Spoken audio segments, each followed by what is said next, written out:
traveling through another dimension. A dimension not only of sight and sound, but of mind. A journey into a wondrous land whose boundaries are those of imagination. Your next stop, the Twilight Zone.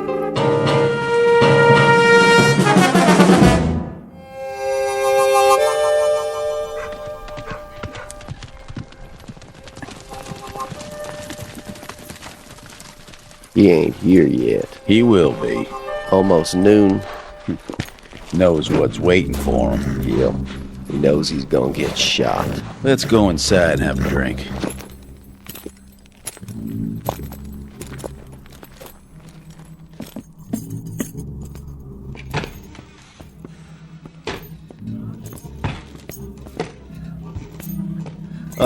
Hi there, fellas. No talk. Just pour. Sure. What'll it be? Rod gut whiskey. You're coming right on. You seen McGrew? Marshall, McGrew, That's the one. you friends of his? We got a meeting with him. You do.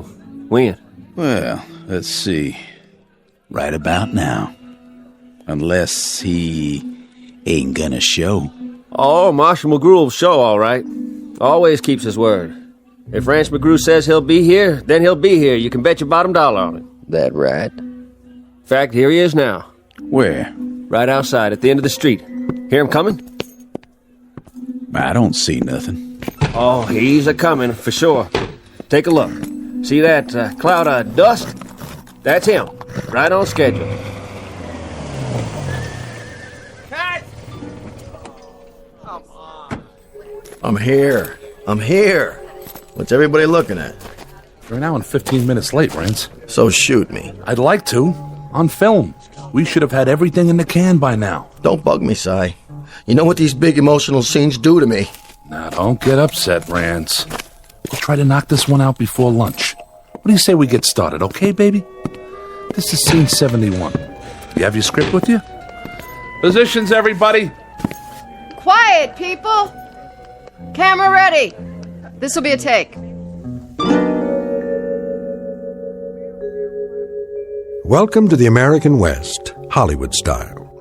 Some 100-odd years ago, a motley collection of tough hombres gunned and galloped their way across the frontier, leaving behind them a raft of legends and legerdemains. But heroes or hambones, they were a rough and woolly breed of nail-eaters, who in matters of the gun were as efficient as they were dedicated. So it seems a reasonable conjecture that if there are any television sets up in cowboy heaven, and if these worthies could see with what careless abandon their names and exploits are bandied about today, they are very likely turning over in their graves. Or worse, busy getting out of them.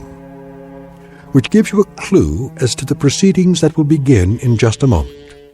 Enter one Rance McGrew, an overpaid sports car driving phony baloney who can't distinguish between a holster and a hoof-and-mouth disease. His claim to fame is that he dispatches these baddies, or actors bearing their names, in gunfights, where the fast draw is simply a matter of cutting and the outcome is a setup, complete with blank cartridges and stage blood.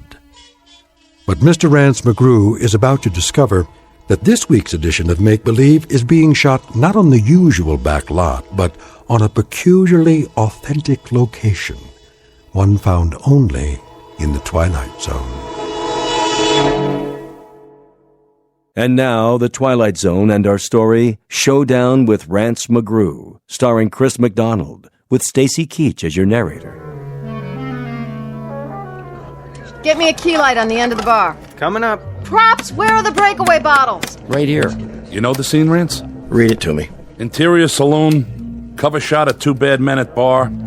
Rance McGrew enters through the swinging doors. He walks slowly to the bar, glancing sideways, left and right. But glancing left and right? That's what the script says. Well, how am I supposed to do that? Is my head on a swivel? I don't know, Rance. I didn't write it. I'm going to tell you something, Si. When a cowboy enters a bar, he walks to the far end of the room, he gets his drink, he looks at it, then he looks straight ahead and drinks it. He doesn't look left and right. Take it from me. A man lets his eyes roll around his head, he can get himself in a whole lot of trouble. Capiche? All right, Rance. Anything you say, we'll shoot it your way. Now, can we begin? In a minute. My stomach's killing me. scene like this, it gets to me, you know? These miserable emotional scenes, they're draining. Where are my pills? Right here, Rance. Well, don't just stand there. Give me one. Make it 2. Water. Yes, sir. All right, boys, if you're set up, this is scene 71. A tracking shot of Rance as he enters the saloon. Let's get with it, everybody. We're way behind. This one's for real, people. Stand in, out. The star's here.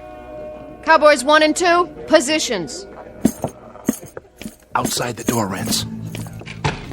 I got it. Where's wardrobe? Yes? Do something about my shoulder pads. More on the left side. Let me just open your vest.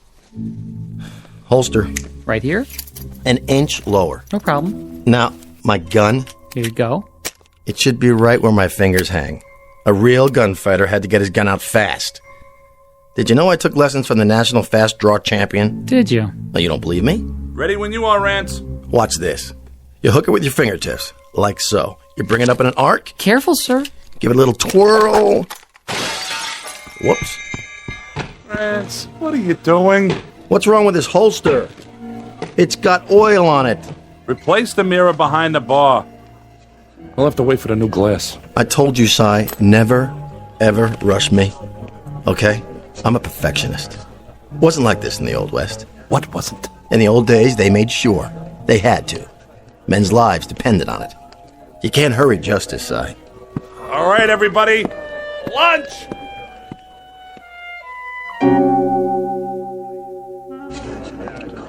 Ready? Ready. Rolling. Rolling. Roll sound. Roll sound. And action. Cue Rance. Hello there, Marshal. Barkeep, What'll it be? rot gut whiskey. Yes, sir. Give me the bottle. Sure, Marshal. Whatever you say. Cut!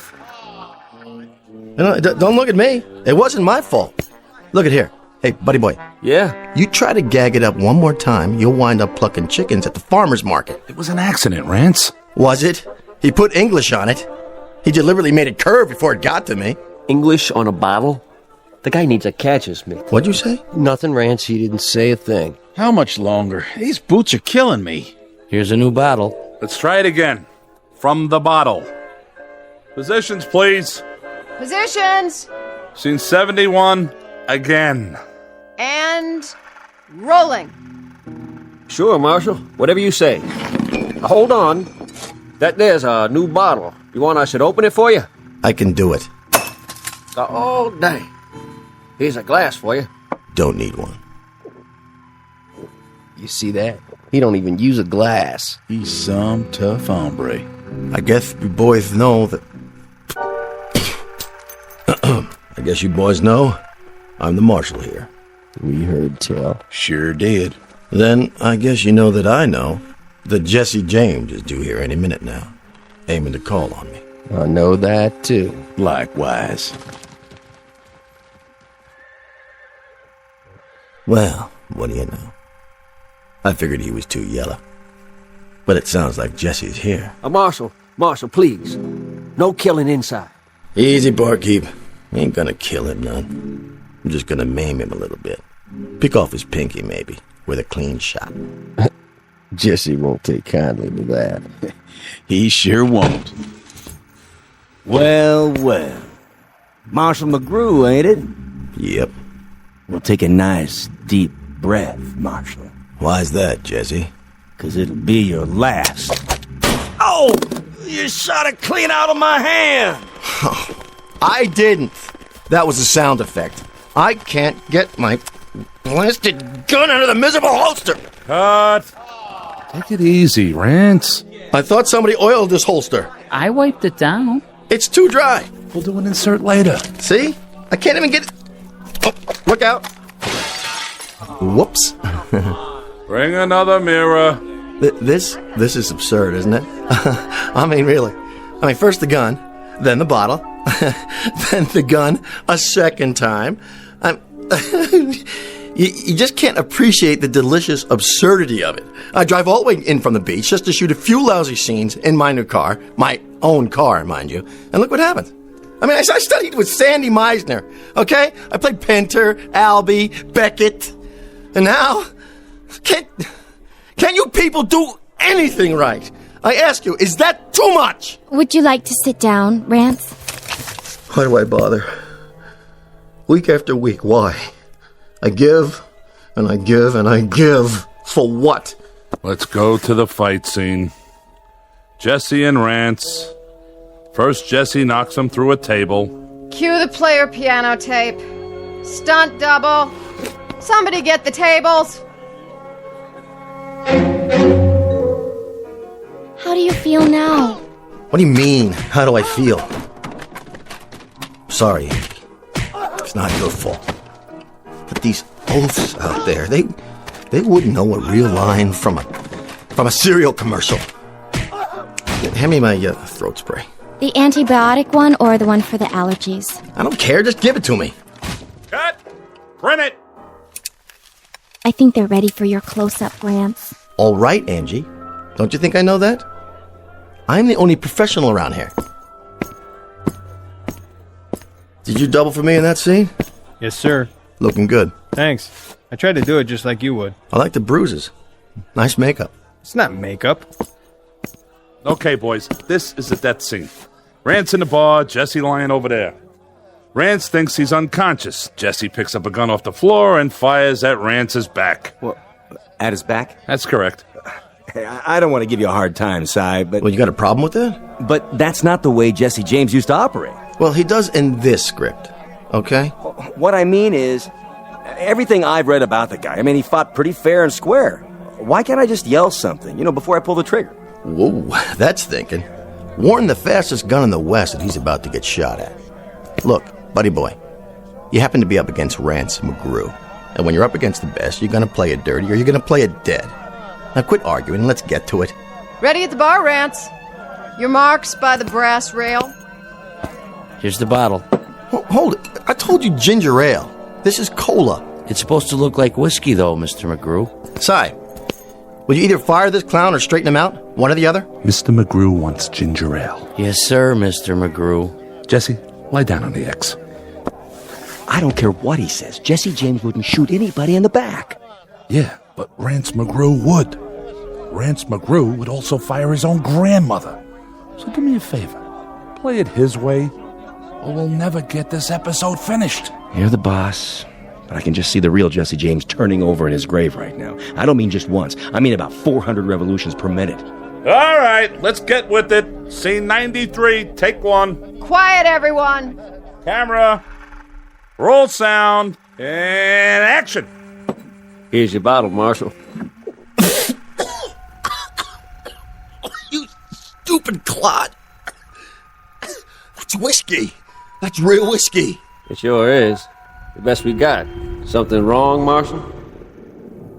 Well, it sure is. Wait a minute. Where's the camera? And the lights? Where are the lights? You there. Answer me. You talking to me? I think he's talking to you. Well, now, speak up, Marshal. I didn't hear you. You say something or not? You know exactly what I said. Don't play dumb. Will somebody please tell me what happened to the microphone and the wall? Where did this other wall come from? Where's the back of the set? Marshal, Jess is gunning for you. It's coming right now. Hey, Cement Head, he was already here in scene 73, okay? Wait, my agent hears about this one. Let me out of here. This is degenerated into some third-rate, low-budget B picture. Can't say I didn't warn you. Wait. Who's this supposed to be? They call me Jesse. Jesse James. No, you're not. You're a different actor. What are you, a last-minute replacement? And where'd you get those clothes? Good lordy property. This man stinks. I'm the real Jesse James. Not that side of pork that's been play-acting me. What do you think you're doing? Take your hands off. Sit down and put a cork in it. I'll ask the questions around here. Bartender. Yes, Mr. James. Bring me a bottle of rye. And wind up that player piano in the corner. I like a little music with my drinking. Yes, sir. Right away, sir. Turn the volume down. Cut! Shouldn't we cut? Cut already! Will somebody please tell me what is going on?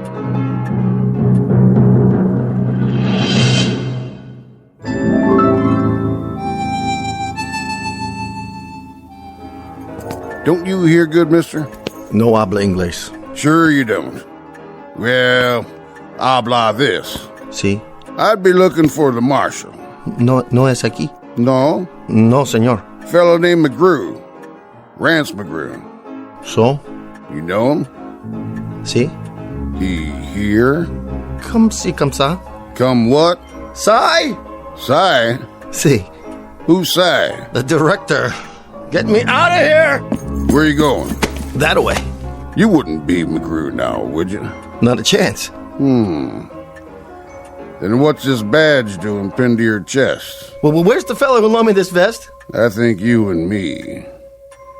We better have a little talk, Marshal. Talk? Maybe a long talk, maybe a short talk. But a talk just the same. Okay. You're supposed to be a tough hombre. But he don't look very tough. No? Know what you look like? I couldn't venture a guess. You look like a marshmallow. A marsh? I do? Don't that rile you none? No, not much. Why not? I haven't been myself lately. It's these allergies. Come on.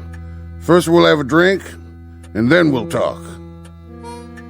Then we'll have a showdown. A showdown? Where's that bottle? Right here, Mr. James. I gotta see this. Yeah, see what? How you break the neck off without wrecking the whole bottle? Oh, that's just in the movies. Might get broken glass in it. Don't want to ruin good whiskey.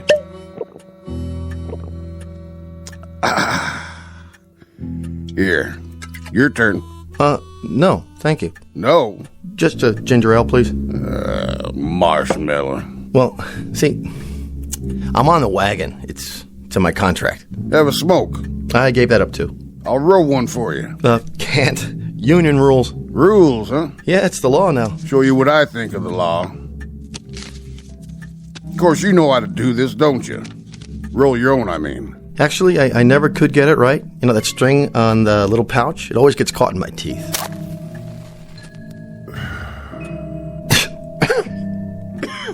Would you mind not blowing smoke in my face? That rile you, does it?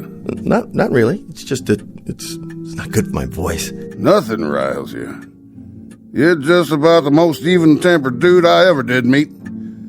However, I ain't got no more time to be sociable, Marshal. I'd say it's past time we came to a meeting of the minds. Duck and cover, boys. What's everybody hiding for? Think about it, Marshal. Why do you suppose? 'Cause the place is closing? That must be it. Yeah. Curfew time, huh? Well, I'll just mosey on home. Nice meeting you, Jesse. Oh, Mr. James. Whoa, just stop right there. You wasn't leaving, was you, Marshal? I mean, you wasn't just gonna up and walk out on me, was you? Me?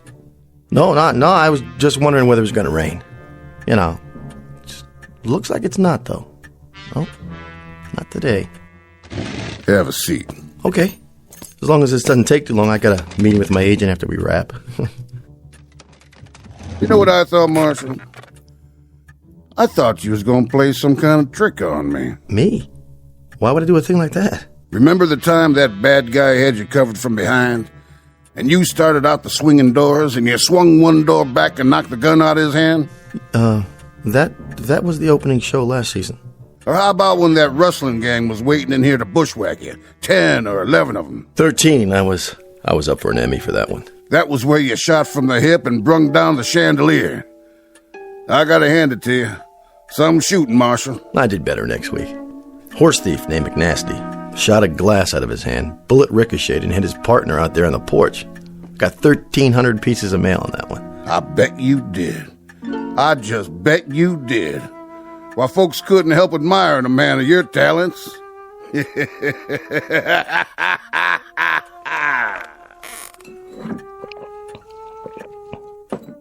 Thing of it is, Marshal.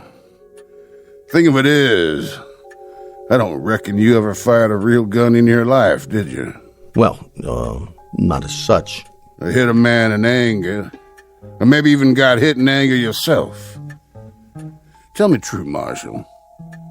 You ever ride a horse? Oh, yeah, on occasion. A real horse? Well, see, I happen to be allergic. Hives. Hives? Yeah, you know, a rash. Cats give it to me, too. So you don't ride, you don't shoot, you don't bite. You just strut around wearing a phony badge and going through the motions of killing off fellas like me. There was an episode when we let one of the Dalton boys off. It kind of a complicated plot. It seems he had a kid sister going to school in the East, and she came out to visit him on the day he was supposed to be hanged. She made an appeal to me, and I saw to it that he got a suspended sentence. Mm-hmm. He told me about it. He did? He also told me how you captured him. Jumped 800 feet off a cliff and landed on the back of his horse when he wasn't looking. Stuntman. Heights, they bother me. That figures. So you see, Marshal, we had this meeting up there. Up there? And all us decided, my brother, me, the Dalton boys, Sam Starr, Billy the Kid, quite a few of us. And the consensus was, Marshal, was that you wasn't doing a thing for our good names. Well, see, you have to understand, I don't write these scripts. I mean, I do have input at the development stage, but... We had a little election up there, and they chose me to come down and maybe take a little shine off your pants. How's that? Don't you get it? We see you week after week shooting down this fella, shooting down that fella, capturing a bushwhacker, bringing in a rustler, but all the time winning. Man, you just don't never lose. You're the winningest fella ever come down the pike, and that's for sure. So me and my friends, well, we figured it was about time that maybe you should lose once. Well, that's not such a bad idea. I could take it up with the producer at our next meeting. I don't think there's time for that. I think that maybe if you're gonna lose, you're gonna have to lose right now. Now? But I'll tell you what I'm gonna do, Marshal. I'm gonna play it square with you. A whole lot squarer than you ever played it with us. Face to face, and no, what do you call them? Stuntman. Could you be a little more, precise about the terms? Right out there, on the main street. You and me. Oh, I think there's been a misunderstanding. See, I'm not really Marshall McGrew. That's my name, yes, but it's a part I play. Right outside. Me coming down one side of the street, you coming down the other. Just the two of us. But I've done that before. Did you happen to see Gunfight at Red Rock? Yeah? Then you know. It was lousy. 2 thumbs down. Way down. After you, Marshal.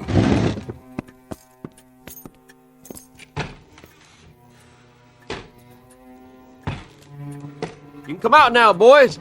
Looks like they ain't gonna shoot up the place after all. Drinks on the house.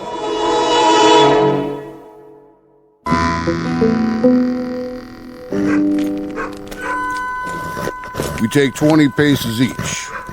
You come around that corner. Which one? By the general store. I'll come around that one over there. Then what? I'll let you make the first move. Nothing could be fairer than that, could it, Marshal? Fair? Oh my. No, indeed. Nothing at all. That I can think of, unless... What? Could we make it tomorrow afternoon? Your girl can call my girl and... This afternoon. Now. You mean now? As in right now? Or in the general sense, as opposed to the past, let's say, or the future, or... Too much, John. Let's go. Stuntman? Oh, Stuntman. 14, 15, 16... Better check all my bullets. Blanks. All blanks. What am I supposed to do?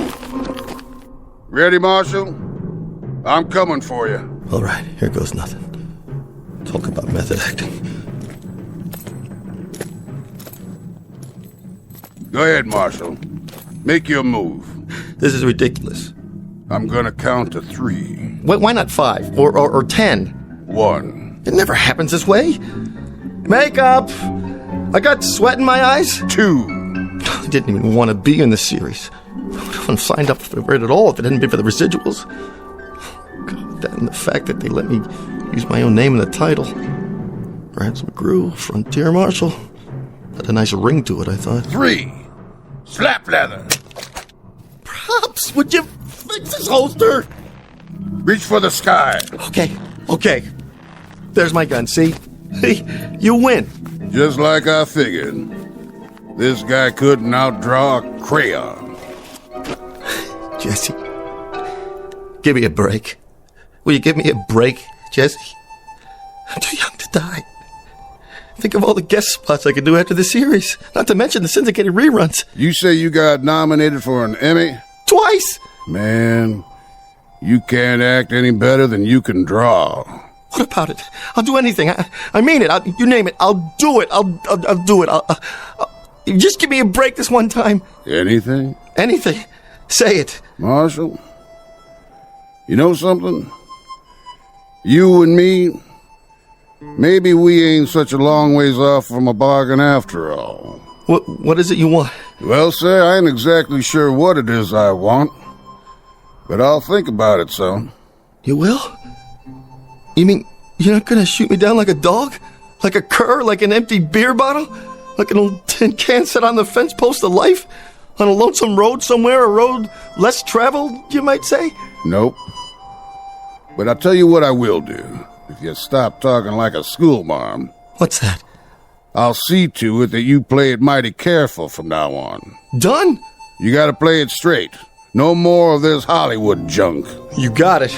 We may be stiffs up there, but we're awful sensitive. We'll be watching you, Marshal. Jesse? Jesse? Where'd you go?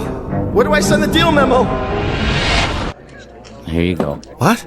It isn't whiskey this time, Mr. McGrew. It's ginger ale like you ordered. Okay, people, this is a take. Quiet, please. Where'd all these people come from? And the lights. The camera. You all right, Rance? Yeah, I'm all right, but where'd you all go? Where do we go? Rance, you're such a kidder. We didn't go anywhere. Are you sure you're all right? You look a little pale. Yeah, I'm fine. Makeup! Touch up Mr. McGrew, please, so we can get the shot. The shot? Jesse's on the floor. What's he doing there? You knocked him down, remember? Or rather, your stunt double did. Chair and a table. How much longer? This floor's really uncomfortable. Just a few more seconds. But that's not Jesse. Not the real Jesse. Rance, please. After this one, we'll call it a day. Now, you think he's unconscious, but he tries to get you in the back. Before he can shoot, you fall to the floor, roll, turn over with your gun in your hand, fire, and let him have it while you're still on your belly. Got it? That's what was in the script. Of course it is. Now, do you think you can do that? Somebody wants to talk to you, Mr. McGrew. Can it wait? Tell him Rance is about to shoot a scene. He says he's Rance's new agent. My agent? My agent hasn't come to see me in years. Driving a big convertible with cowhide seats, steer horns on the hood. Like he's some kind of Texas rancher or something. A new agent, Rance? Look, I don't know what your chain of command is nowadays, but go out there and talk to him if you have to. Find out what it is he wants, and what it is you want, and what it is, so we can shoot. Sure thing, Si. I'll do that.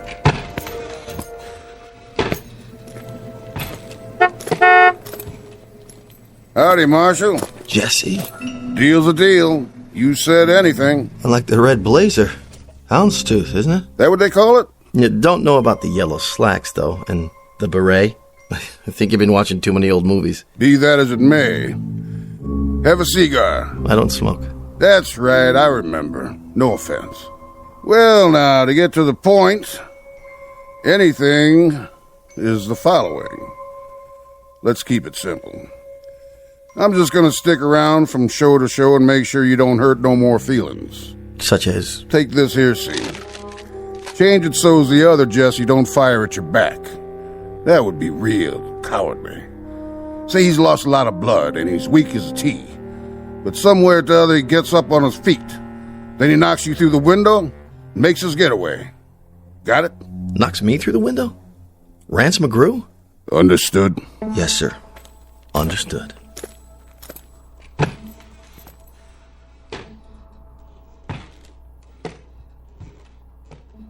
What?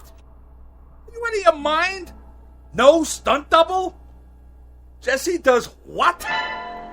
Scene 93, take 2. Places. Lights. Roll sound. And action.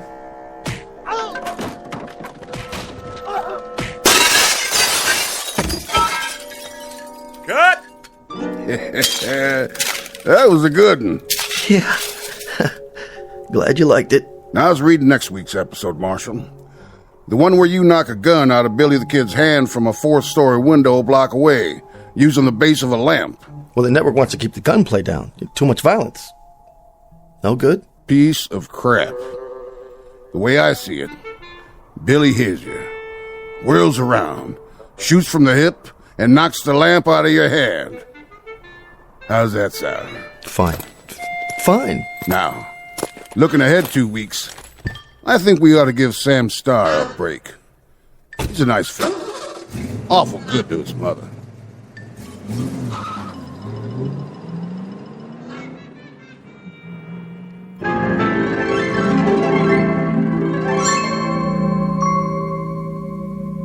The evolution of the so-called adult Western and the metamorphosis of one Rance McGrew, former phony Maloney, now upright citizen and defender of truth, dedicated to all things involving tradition and the history of cowboy lore.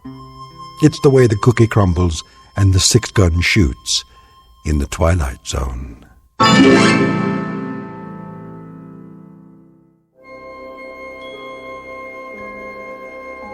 Hi, this is Carl Amari, producer of the Twilight Zone radio dramas. I'd like to take a moment to tell you about our official website at twilightzoneradio.com, where you'll get the latest news and information on these Twilight Zone radio dramas. Plus, at twilightzoneradio.com, you can digitally download 3 free episodes or any of our episodes for only $1.95 each. In this age of ever-changing technology, we've decided to make these episodes instantly available to you by making the Twilight Zone radio dramas a digital download-only series. This means that this series will no longer be offered on CD. The CD collections at our website are now being offered while supplies last at buy one, get one free. So be sure to get your favorites before they're sold out. Be sure to visit us often, and I'll see you in the zone.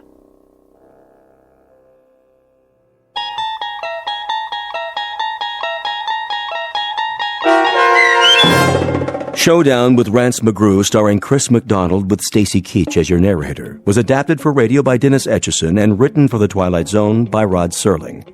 Heard in the cast were Mike Starr, Fernette Lebo, Doug James, Kurt Nabig, Rich Komanek, Sean Cross, Steve Key, Jeff Lupetin, Carl Amari, Roger Wolski, and Vince Amari. To learn more about the Twilight Zone radio dramas and to obtain audio cassettes and CDs of these programs, visit our website at twilightzoneradio.com. The producers of The Twilight Zone wish to thank CBS Enterprises, Carol Serling, Dennis Etchison, Dick Brescia Associates, Claire Simon Casting, Terry Jennings, XM Satellite Radio, Sirius Satellite Radio, our sponsors, and our radio affiliates for helping make this series possible. This copyrighted radio series is produced and directed by Carl Amari and Jason Mallow for Falcon Picture Group. Doug James speaking.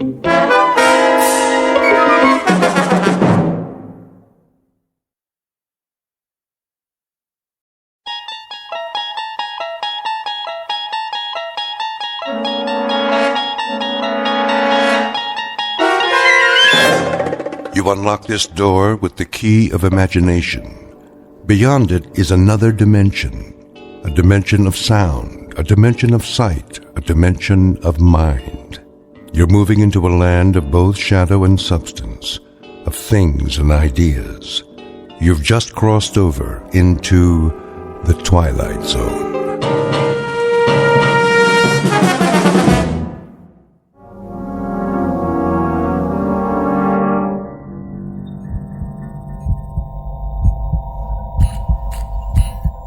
In the beginning was the Word, and darkness, and light.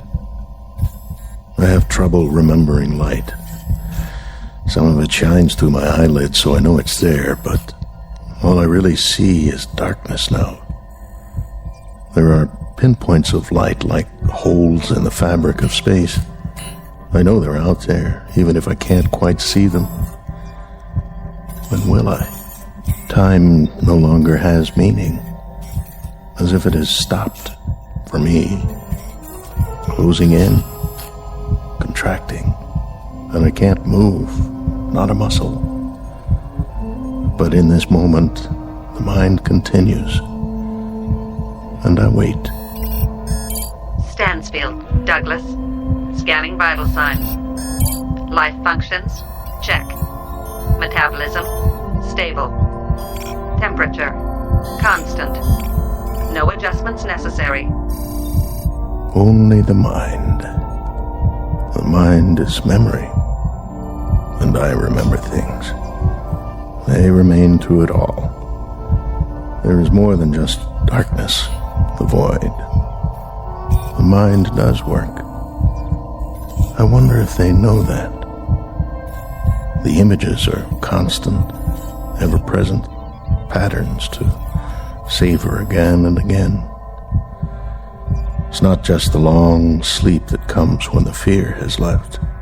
It's a time to recollect, sift, and analyze. Try to understand all that's happened in this infinite moment.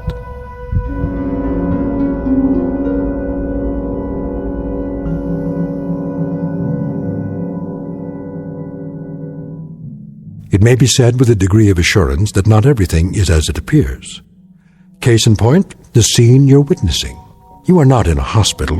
You are in the belly of a spaceship. It is currently en route to another galaxy located an incredible distance from the Earth. This is the crux of our story, the truth behind the mystery flight into deep space. For here, distances are so vast that they are marked in light years instead of miles, while a man's life ticks by in the blink of an eye. It is the story of events that might happen to human beings who, with the help of technology, dare to take a step beyond and are unable to anticipate all that awaits them out there. So fasten your safety belts, because you're on a spaceship. You're already well on your way on a very long journey from one planet to another, and the vast region between is called the Twilight Zone.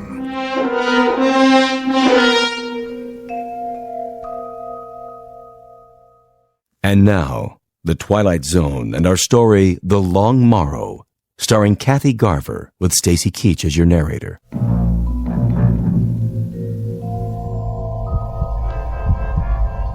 The cold is felt, but without pain. The loss of feeling is noted and accepted as choice slips away. Now mind is all. Time is distorted, jumbled, telescoped, accordioned. But even so, there's a strong sense of time. And I remember. I remember how it began. I remember the way it was in the beginning.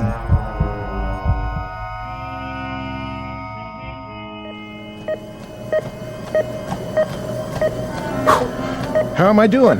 Heart rate 84, 88, 90, and holding. Speed 5 miles an hour. That's excellent, Commander. Let's see how long I can sustain it. That's enough treadmill. I can keep going for as long as you want. We know you can. Give it a rest, Commander. You're not a hamster in a cage. I can beat any hamster you've got. I'll bet. We prefer rabbits, though. Why don't you shower up and grab some lunch? What's the schedule this afternoon? Just some blood tests. Again? You know the routine. Check your cholesterol, blood sugar. Take any more blood and I'll dry up and float away. You know who Dracula was, Sherry? Yep, some guy who worked for NASA. Commander Stansfield to Dr. Bixler's lab. Commander Douglas Stansfield, report to the Flight Director's lab. Tell them I'm on my way. After you shower. Forget it. I didn't even break a sweat.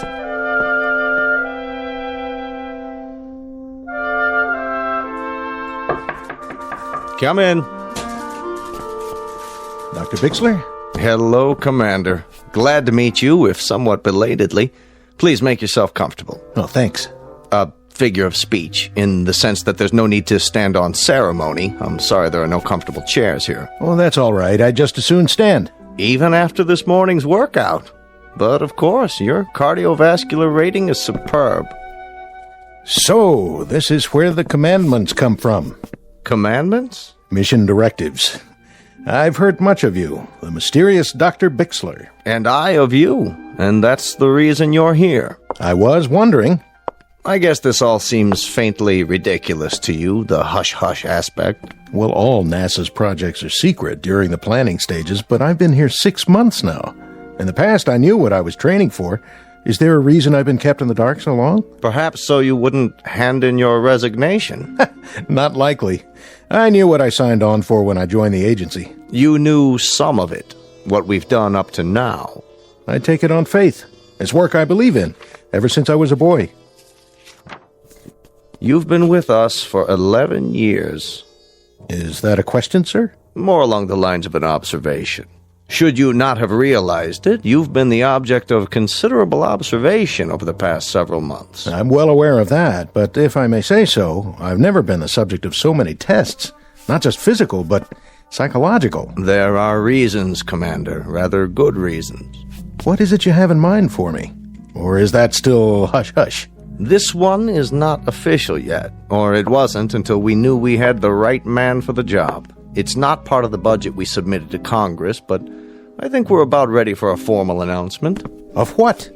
You've made 11 separate orbital flights. That's right. You orbited the moon, commanded a lunar landing, you're oldest of the astronauts, and you're also the most experienced and the most knowledgeable.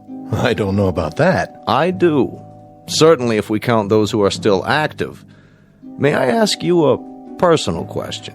Why? You already know everything about me. Not quite. Why did you never marry? Well, that's easy. I never found someone who could put up with me. The months spent in training for a mission, the flight time, there's no woman in the world who could live with that. No, I suppose not. Though several of your fellow astronauts have families. They lucked out. I guess I just never met the right one. You dated in college. You were even engaged once. For about 15 minutes. Once she found out the way I live, on call, at a moment's notice, well, you might say she came to her senses. Very fortunately for her. When the space agency put me on this project, I was told to keep in mind the scientific problems, of which there are a great many, I can guarantee. I'm sure. But also to be aware of the human factor. And that's where you come in, Commander Stansfield.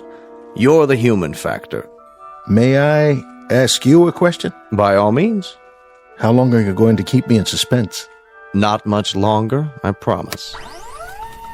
You recognize this, don't you? A chart of the solar system. That's right. The sun, the Earth down here, our neighbors, Venus, Mars, Jupiter, and so forth, and the moons that orbit them. A lot of places I haven't been to yet. What do we know about our neighbors, Commander? More than we knew a few years ago. Oh, yes, thanks to men like you. Nonetheless, what it boils down to is this. The moon is barren. Mars is a vast, scrubby desert with an unbreathable atmosphere. Venus and Jupiter, both gaseous and poisonous. Pluto and the outer planets are volcanic. In short, our neighbors have only one asset to offer us. They're accessible. They can be reached using current technology. Beyond that, they offer us nothing. Scientific, social, economic, by any standards. They're the Mount Everest of near space. You go to them because they're there. But the accomplishment is in the climb, and once climbed, there are no more challenges. So, Where's the next Mount Everest, Doctor? That may be the wisest question you've ever asked, and the most pertinent. Why do you say that? Take a look at this chart. It's a star system in a galaxy well beyond our reach. To date, seen only through the lens of a telescope. We know nothing of it with absolute certainty, except that there is a cluster of 6 planetary bodies. Where? Here, toward the edge of the picture. The small, extremely bright object at the center is a sun, very similar to ours. It's flaming and gaseous and almost exactly the same color temperature. It provides heat and light for these 5 objects here. The ingredients of a solar system like ours, only a bit smaller. The planets run in roughly the same paths as we do around our own sun. Yes, I see. The equivalent of our 5 inner planets. But the rest? You can tell all that? Our astrophysicists can. The distances bear approximately the same relationship to each other as Mercury, Venus, the Earth, Mars, and Jupiter. And given that relationship, this is the most likely system we've found yet that might support life. Are you telling me we've made contact? Not yet. The distances are too vast. Even if they've sent out an intelligent communication, it would take a very long time for it to reach us, assuming we could pick it up on our frequencies and decipher it. You and I would be dead and gone by then, or they would. There are too many variables. This system, does it have a name? Only a number. We've nicknamed it Sol 2 for purposes of identification, but for now, you can call it anything you want. For example, Stansfield's Everest. That's where I'm going. That's where you're going. When? In about a month. The ship is under construction now. It's off the drawing boards, and the keel, so to speak, is being laid. It must be the size of a skyscraper. Not necessary. It'll only carry a crew of 1.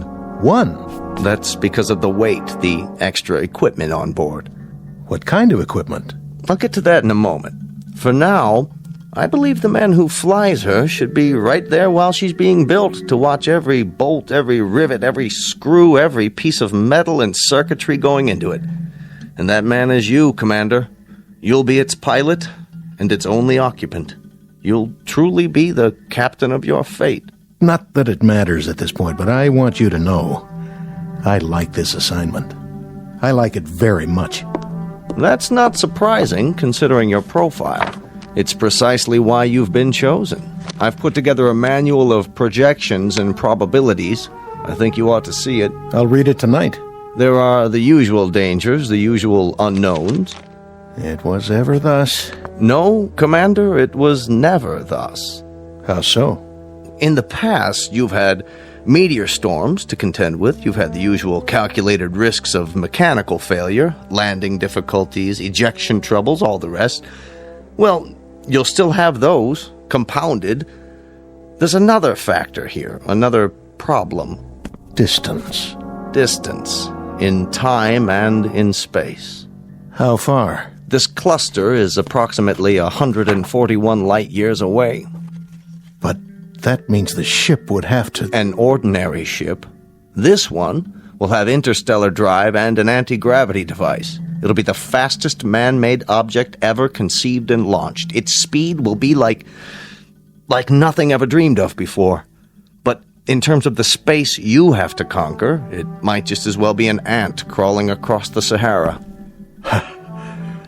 It's a high mountain, isn't it, Dr. Bixler? A very high mountain. The highest, the longest trip in the history of mankind. How long? Your trip there and back will take approximately 35 to 40 years.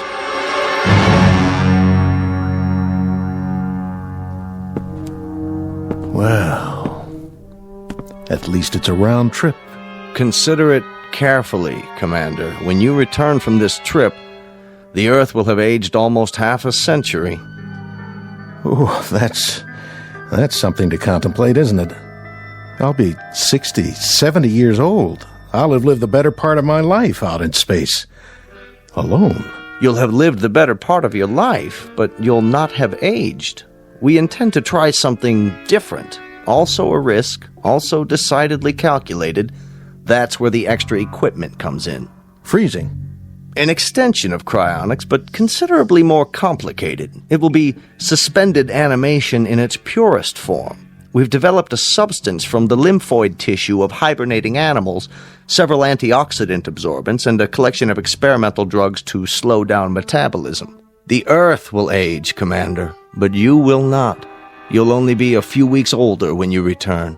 Sort of like dying, and then coming to life again. After a fashion, coming to life again in the sense that there'll be very few people here you'll know or who'll know you. Life will have changed in many ways, Commander, and you'll have to begin living it all over again, as a stranger, as an anachronism, if you will. If you'll forgive this degree of candor, it's one assignment I don't envy very much. That's pretty much been the story of my life, Dr. Bixler. Assignments that not very many people would envy. When do I begin? You already have begun. If you're free this afternoon, I'd like to go over the preliminaries. Tomorrow there's a chartered jet to the Cape where you'll begin your briefing and have a first look at the ship. Unless you care to reconsider. I'll be there. I'm on the payroll, aren't I? When I checked in, it was all the way. Good. That's good, my boy. Glad to have you aboard.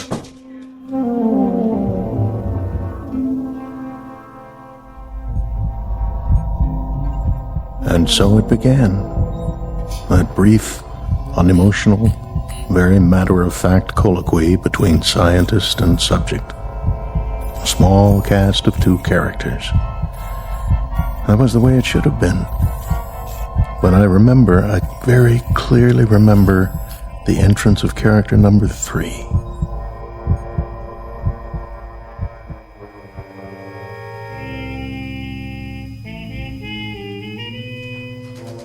Will Communications Team B8. Communications Team B8, report to Central Control. B8 to Central Control. Oh, excuse me. Oh, my fault. You've dropped your papers. Here, let me help you. Commander Stansfield?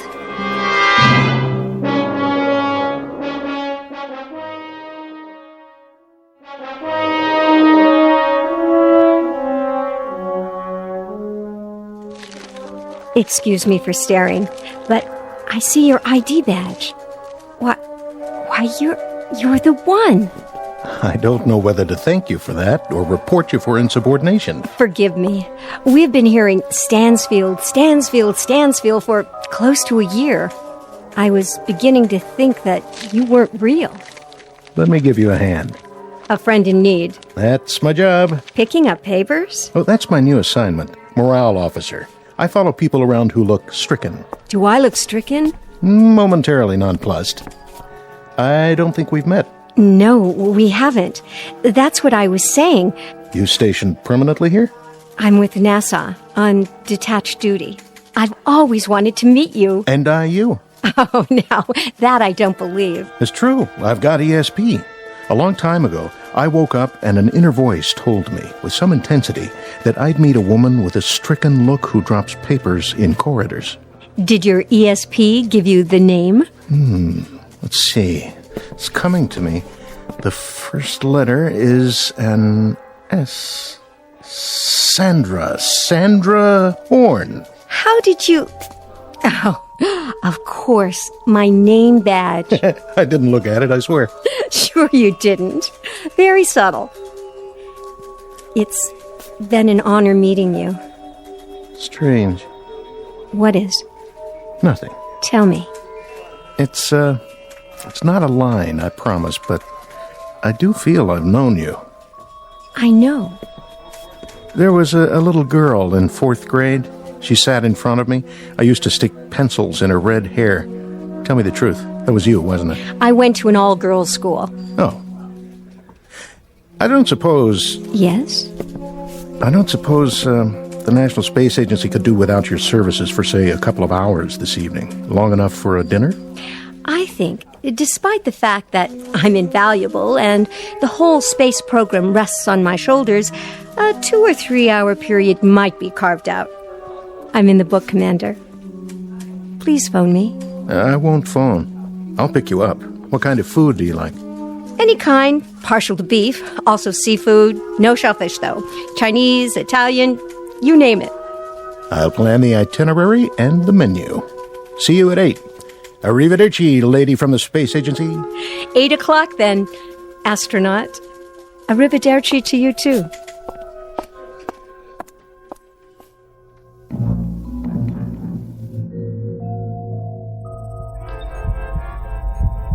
I stood there and watched her walk away.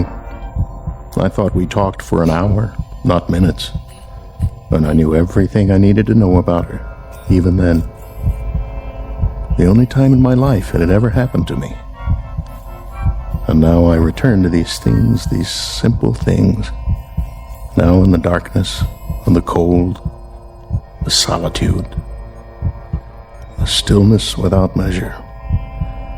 I remember music, colors, and a voice.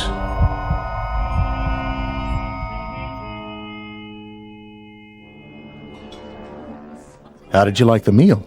The food. Food. Oh, it was wonderful, truly. But you've hardly touched it. Oh, yes, I have. I mean, I had a late lunch.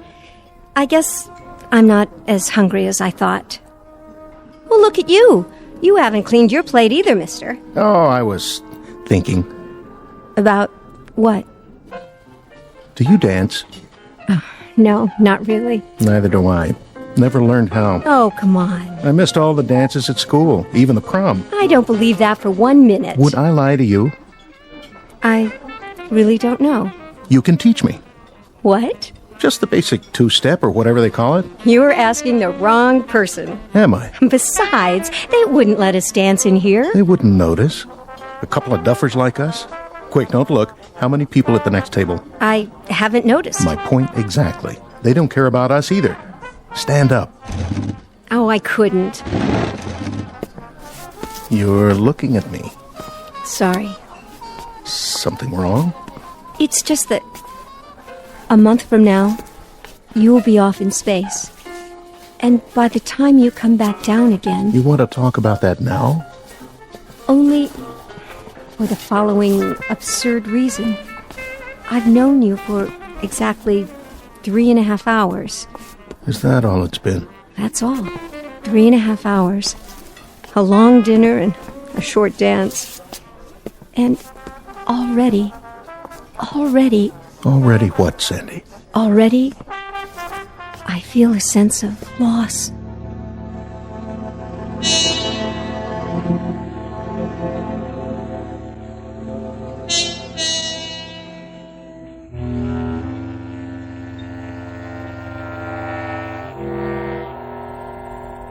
My life had been in the military. Always first aircraft, then space vehicles. And it had been missions, projects, and expeditions. There was no time for another kind of life. Intrusions that took the form of a face, a voice.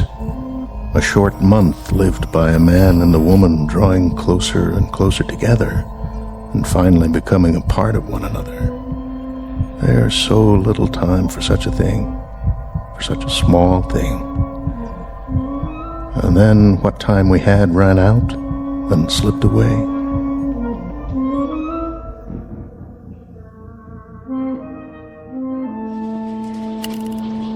Rechecking fuel supply. Fuel supply? Check. Testing rockets. Mark it from 5. Mark.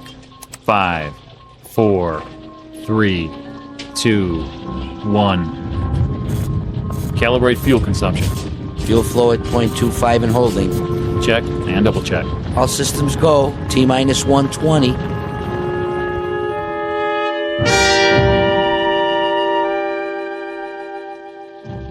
Setting countdown, Dr. Bixler. Only 2 more hours. Where is he? He'll be here. Man, oh man, I sure wish I was him. Do you? Well, why not? That kind of adventure? All the way to another galaxy? Quite a price to pay. Oh, sure, it costs a fortune. But think of it.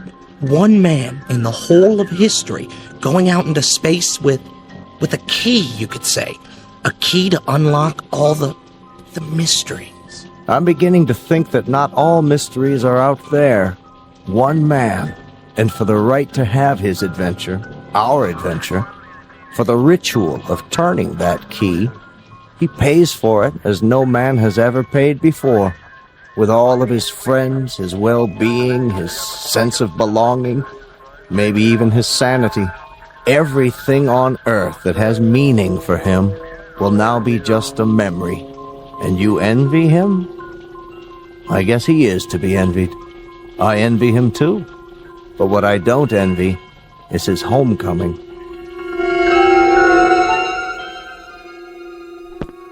Sandy? Hello, Doug. I thought we agreed. I know, but I had to see you. It only makes it harder. I wanted to give you something.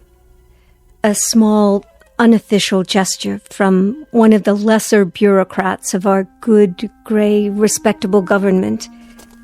Sandy. Unofficial, and very much apart from protocol. But I couldn't let you leave, Doug. Not without saying goodbye. Not without telling you that I loved you very much. That I shall sorely miss you. That my life, whatever is left of it, will be a strangely meaningless, dull, and empty place without you to share it. No. Shh. And this last paragraph. I wouldn't say this to you if I didn't know you were the kind of man you are. If I thought it would even remotely affect you, or at least what you plan to do. I wouldn't say any of this. But I know you. I know that you're built out of a very strong alloy, and you may bend a little, but you'll never break. It's a very odd thing, Sandy. Very odd. But when I come back, when I touch this ground again, I know the first thought I'll have. I know the first thing it is I'll want to see. The first thing I'll want to touch. I'll be the little old lady in the lace shawl, the one waving the welcome home sign. So look for me, Doug, will you? Look for me on the fringe of the crowd. I'll be the one carrying the sign.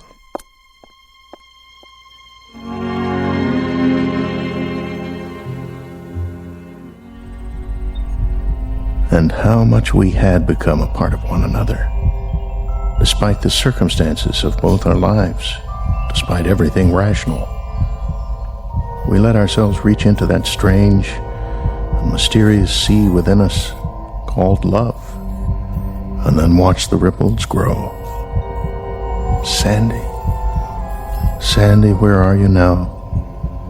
Sandy, across the void, my dearest, through the millions of miles of cold and empty space, through the vastness of a naked desert of sky and stars.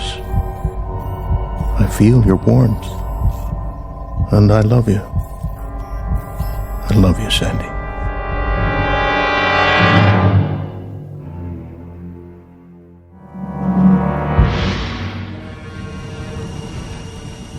Final countdown. Mark it. All systems 1/2, 3/4. We have full ignition. Blast off.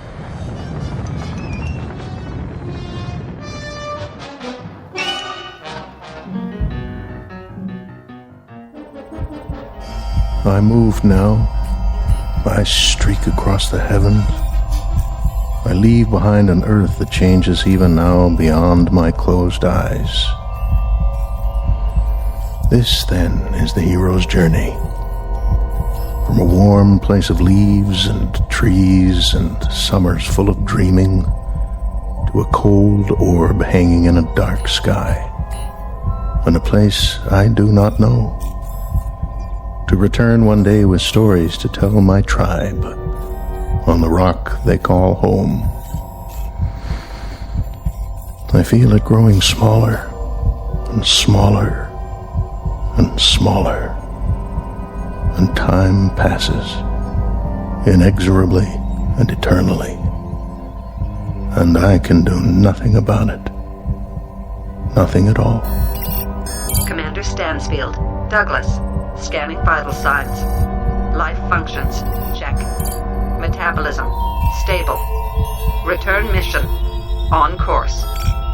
Re-entering Earth's solar system. Prepare for approach. Initiate signal transmission. And now it ends where it began. Time without measure, reduced to a single point of light. I see it.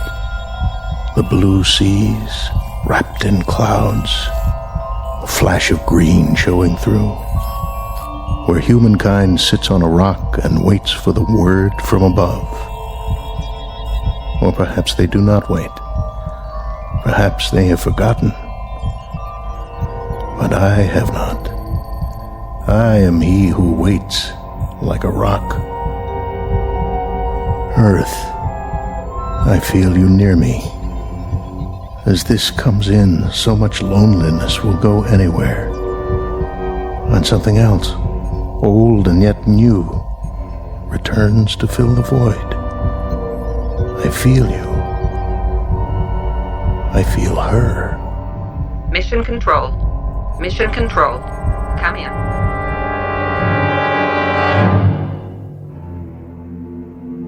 What's this? Where? On the Trivid. Looks like a craft on the approach. Yeah, I see it, but what kind of craft? Could be a missile. Activate the defense shields. Setting coordinates. Locked on. Lasers on standby. This is gonna be easy. Almost too easy. Whoever he is, he's a sitting duck. Wait a minute.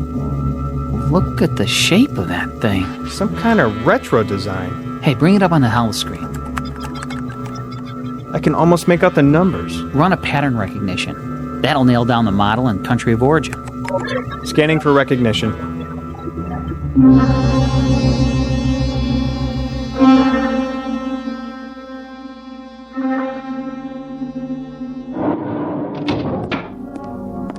Yes? General Walters, spacecraft reentry, sir. Satellite of origin? That's just it, sir. It wasn't launched from orbit. Then from where? Unknown. It's spiraling into the atmosphere. Spiraling? Patch me into visual. Yes, sir. Good Lord. What, sir? I've seen this one before. Running a configuration ID, it's definitely one of ours. By the markings, it's a ship called... The Sol 2. The prototype is at the Smithsonian, commanded by... I've got the stats. Somebody named Stansfield. Douglas Stansfield. Yeah, this is a real odd one, sir. A date of departure was 40 years ago. 41 to be exact. You're not going to believe this, but he was a hero of mine when I was a boy. Send in Vogler.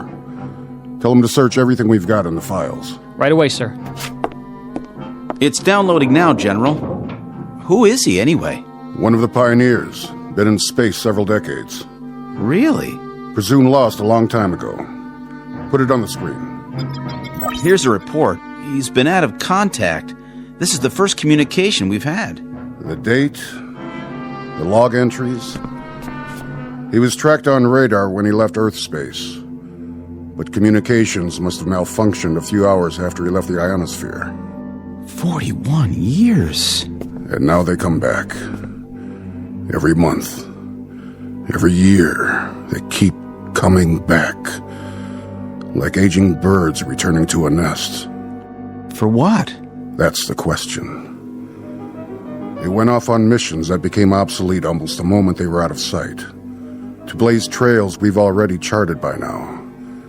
To bring back discoveries that aren't discoveries anymore. And still, they keep coming back. Burnt. Dented. Aged. And they keep coming back. Look at this. What? The footnote. This is a funny one. Let me see. There's an item inserted from a man named Bixler. Bixler? As I recall, he was one of the project people years and years ago. He probably handled the Stansfield mission. It says we're to contact a Miss Sandra Horn. Who's that? Sandra Horn. A friend of Commander Stansfield. And where would we find her, sir? In an old folks' home? According to this, you'll find her in the hibernation room. A young woman of approximately 26 years of age. She must have been very much in love with him. very devoted. A devotion without precedent. Say a prayer, son. A prayer, sir? That we find her alive. General Walters? Miss Horn, you look very well. Do I? You look just fine, which may sound idiotic. But what do I say to someone who's just had a 40-year sleep? I was told Commander Stansfield... Commander Stansfield's ship landed 6 hours ago. I asked to see you first. What about Commander Stansfield? In good health. Naturally very tired. I want to see him. I must see him. You shall see him. But I had to talk to you. Is something the matter? I'll make this as brief as possible. Commander Stansfield had a communications failure.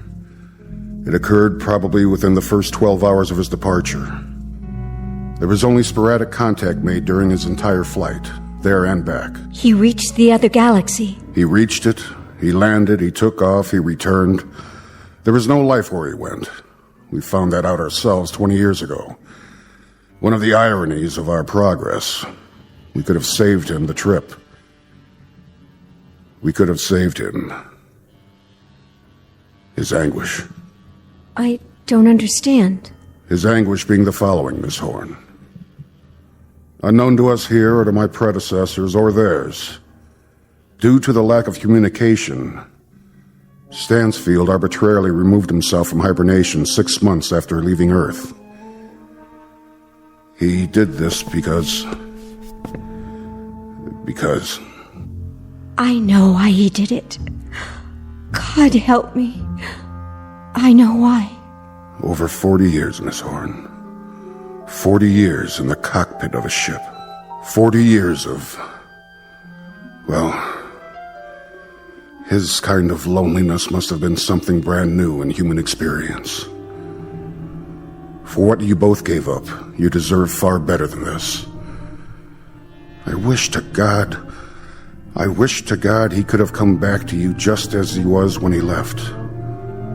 But as it is, I'll leave you alone now.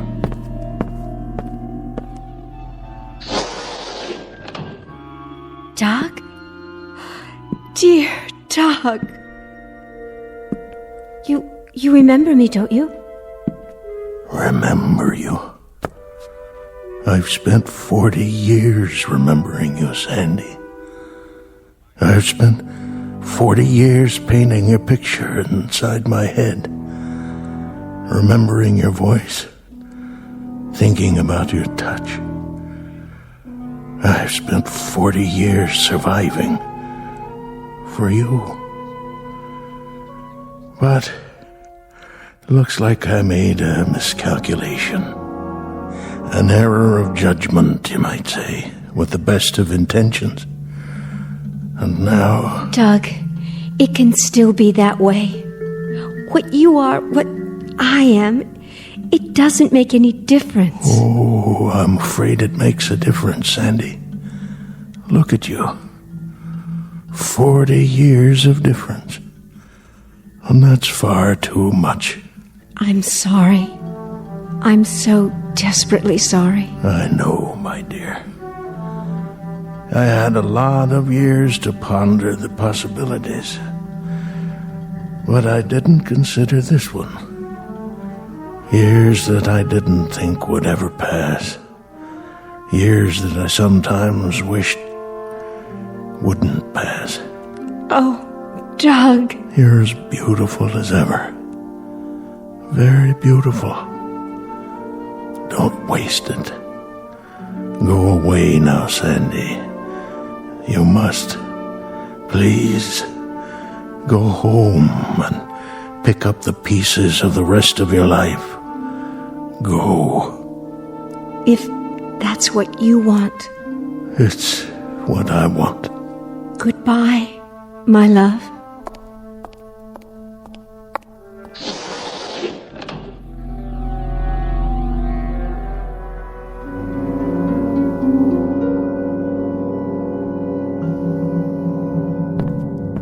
Stansfield, if I may say so, you're an incredible man.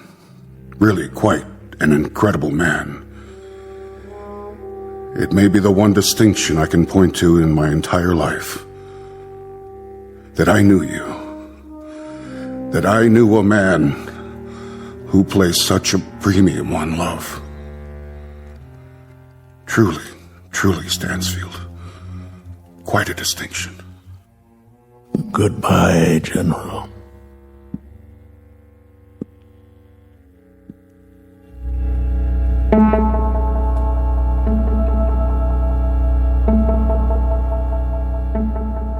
Commander Douglas Stansfield, one of the forgotten pioneers in the space age, pushed aside by the flow of progress and the passage of years. Our tale of irony and the ionosphere and a ferocious travesty of fate that could only happen in the Twilight Zone.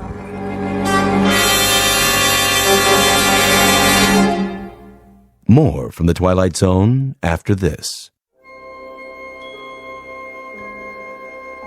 Hi, this is Carl Amari, producer of the Twilight Zone radio dramas. I'd like to take a moment to tell you about our official website at twilightzoneradio.com, where you'll get the latest news and information on these Twilight Zone radio dramas. Plus, at twilightzoneradio.com, you can digitally download 3 free episodes or any of our episodes for only $1.95 each. In this age of ever-changing technology, we've decided to make these episodes instantly available to you by making the Twilight Zone radio dramas a digital download-only series. This means that this series will no longer be offered on CD. The CD collections at our website are now being offered while supplies last at buy one, get one free. So be sure to get your favorites before they're sold out. Be sure to visit us often, and I'll see you in the zone.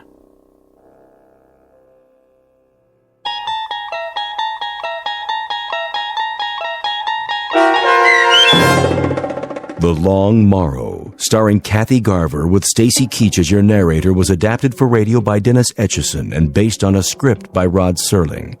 Heard in the cast were Roderick Peoples, Christian Stolte, Rich Komanek, Jeff Lupetin, Meg Falcon, Heath Corson, Susan Hart, Carl Amari, Roger Wolski, and Vince Amari. To learn more about the Twilight Zone radio dramas and to obtain audio cassettes and CDs of these programs, visit our website at twilightzoneradio.com. The producers of The Twilight Zone wish to thank CBS Enterprises, Carol Serling, Dennis Etchison, Dick Brescia Associates, Claire Simon Casting, Terry Jennings, XM Satellite Radio, the American Forces Radio and Television Service, Sirius Satellite Radio, our sponsors, and our radio affiliates for helping make this series possible. This copyrighted radio series is produced and directed by Carl Amari and Roger Wolski for Falcon Picture Group. Doug James speaking.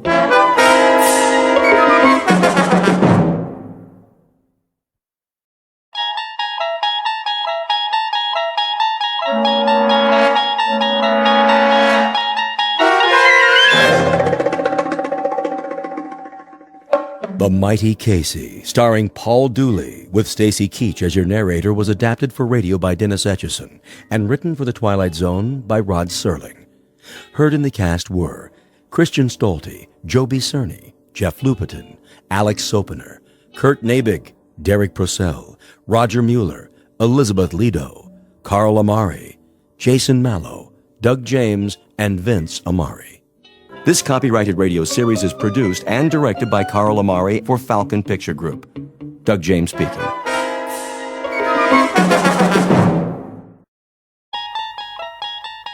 There is a fifth dimension beyond that which is known to man. It is a dimension as vast as space and as timeless as infinity. It is the middle ground between light and shadow, and it lies between the pit of man's fears and the summit of his knowledge. This is the dimension of imagination.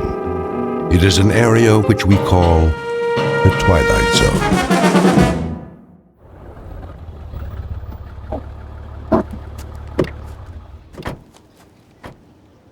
Okay, Pete, let's mark it off. Starting where? The dugout.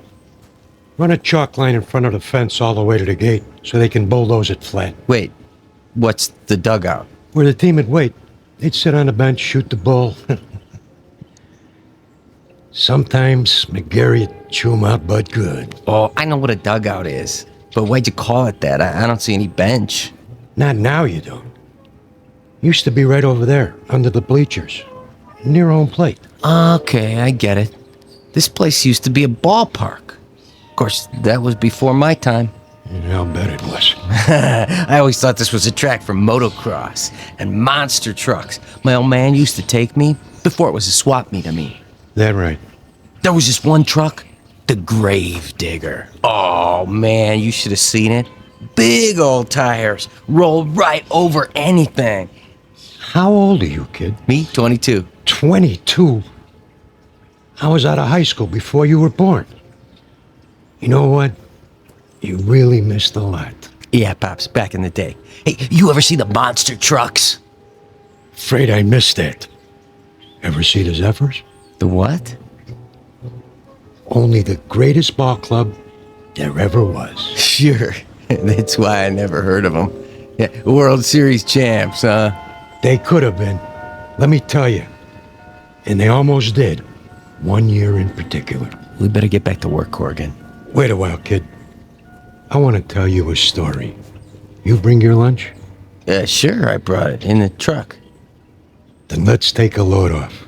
Good time for a break. It's okay by me.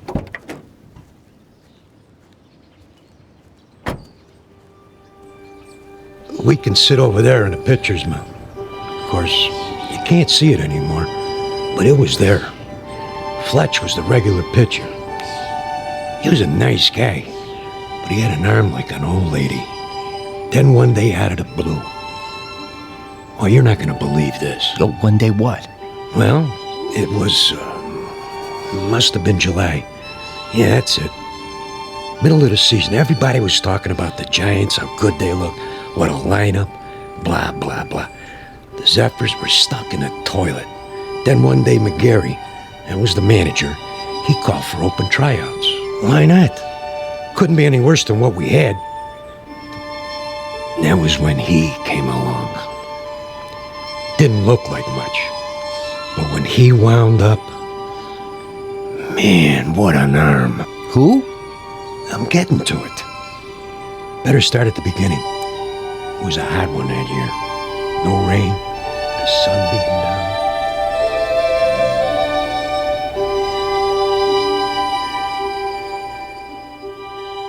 You're standing in the middle of what used to be a baseball stadium. Now the grandstand is falling apart, the field is covered with weeds, and the men who played here are nothing but ghosts. But believe it or not, this was once home to a major league team known as the Hoboken Zephyrs. Never heard of them? That's not surprising, unless you're one of the old-timers. Today it holds only memories and no sound except the wind that stirs in the high grass of the outfield. A wind that on occasion still carries a faint, eerie echo of the crowd that once sat in those bleachers.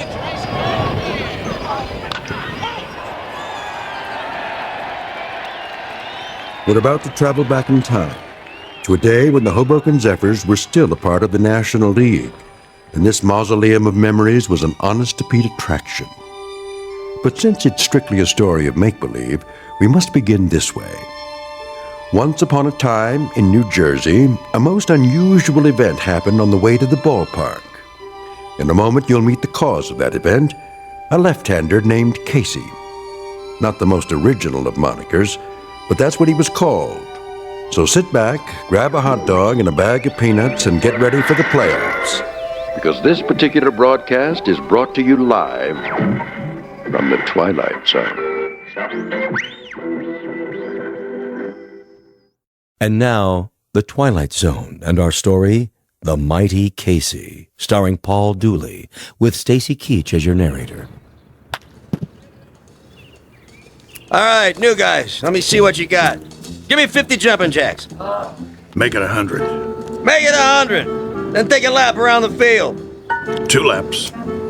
You got it, McGarry. Of course, if we burn them out too fast... They better learn to hustle or they're out of here. Okay, Mel, if you say so.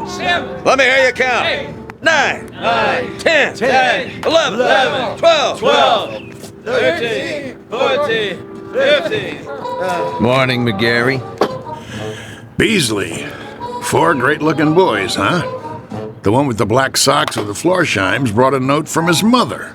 Who are you expecting, the All-Stars? Post a sign for open tryouts in a last-place club that happens to be 31 games out of first place, and this is what shows up.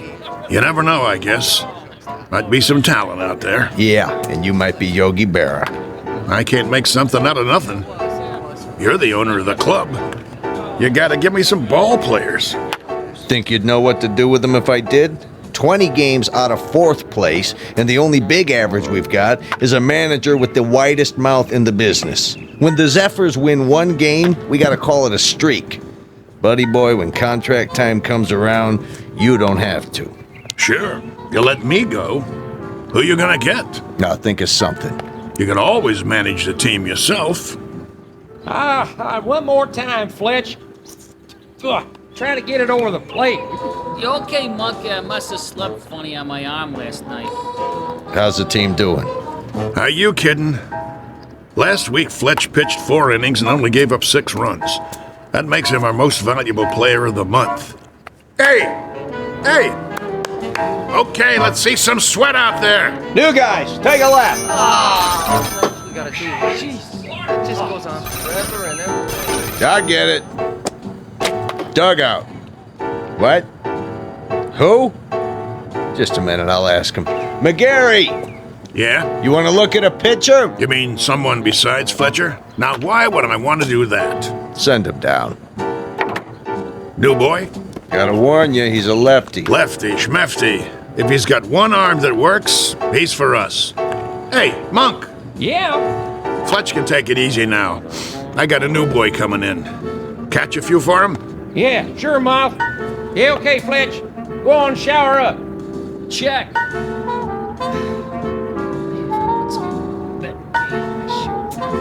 One more lap, let's go. You got the lineup for tonight? I'm working on it.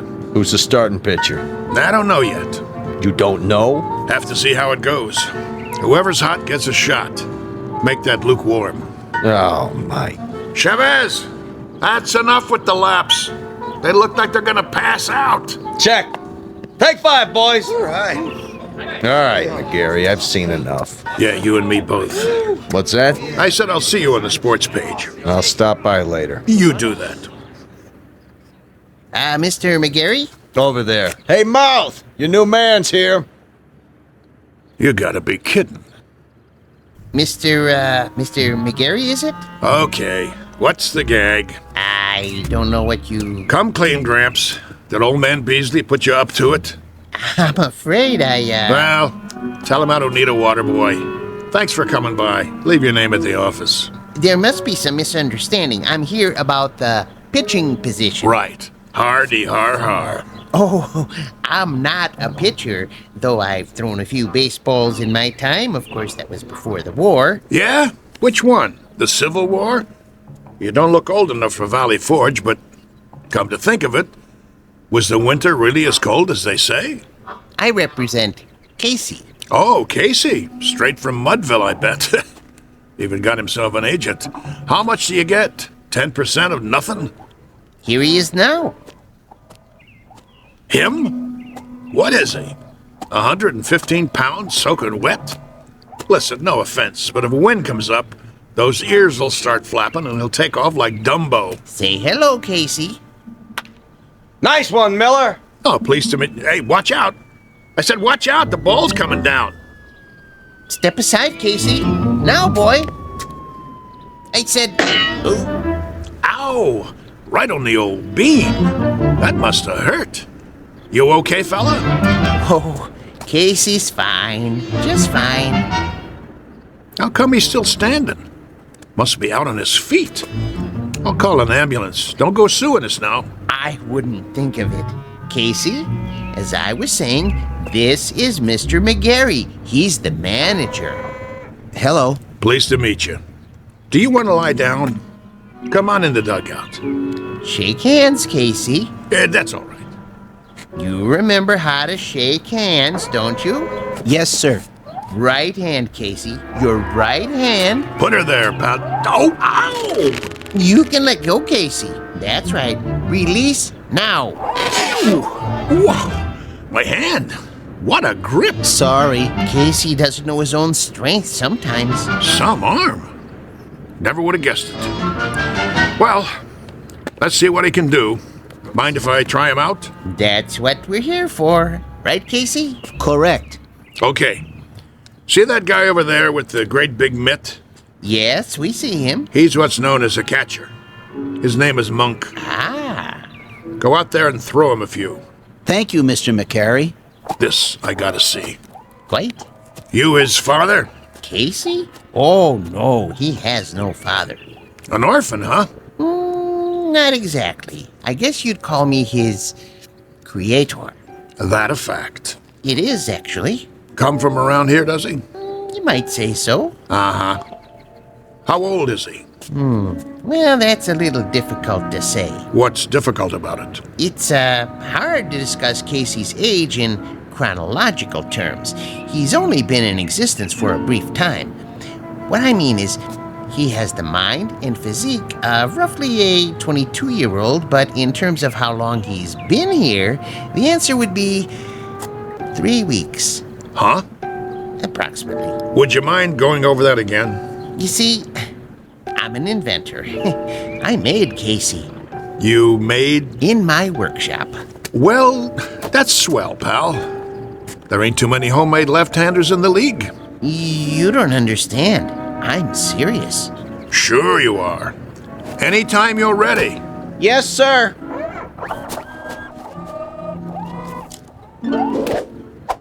Oh, jeez Louise. That's his fastball.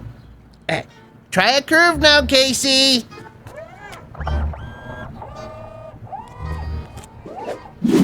His curveball. Hey, do that again.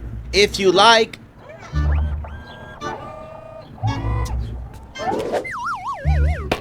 Hey. What was that? We don't have a name for it yet. Go ahead now, Casey. Don't hold back.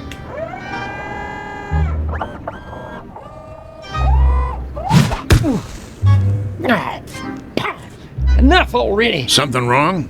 Wrong? What, you see him? That kid, he picks up where Feller left off.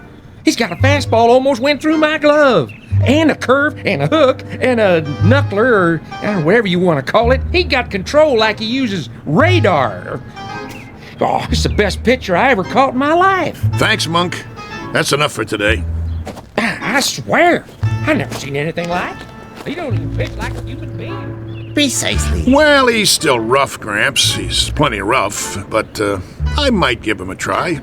If he can do the same thing when there's a game on. Oh, he can do it. Consistency's not a problem. He's a robot, you know. Don't say that. Don't ever say the word R-O-B-O-T-T around here. We'll just keep that one between us, okay? Did you like my pitching, Mr. McGarry? You might have a little potential, Casey, like I told Mr. Stillman here. Professor. The Professor Stillman. You're awful rough around the edges, but I think maybe we could give you a shot. I like to help young ball players. Now you go on into the locker room and find a uniform that fits. He can wear a uniform, can he? Anything you like. Then go and change and come back, and we'll discuss a little contract. Just the three of us. That seems fair. Very kind of you, Mr. McGarry. Don't mention it. Go on now. Say thank you, Casey. Thank you, Casey. Thank you, sir. Come along. You're going to be a real baseball player now, just like I promised you. Isn't that wonderful? Yes. Wonderful.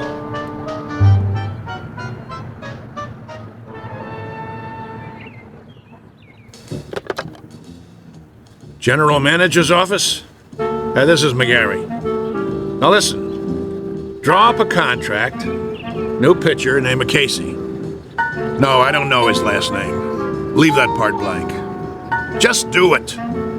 The only thing that's between us and a pennant now is if this guy's battery goes dead or he rusts in the rain. Never mind what I mean. Draw up the contract before he gets away.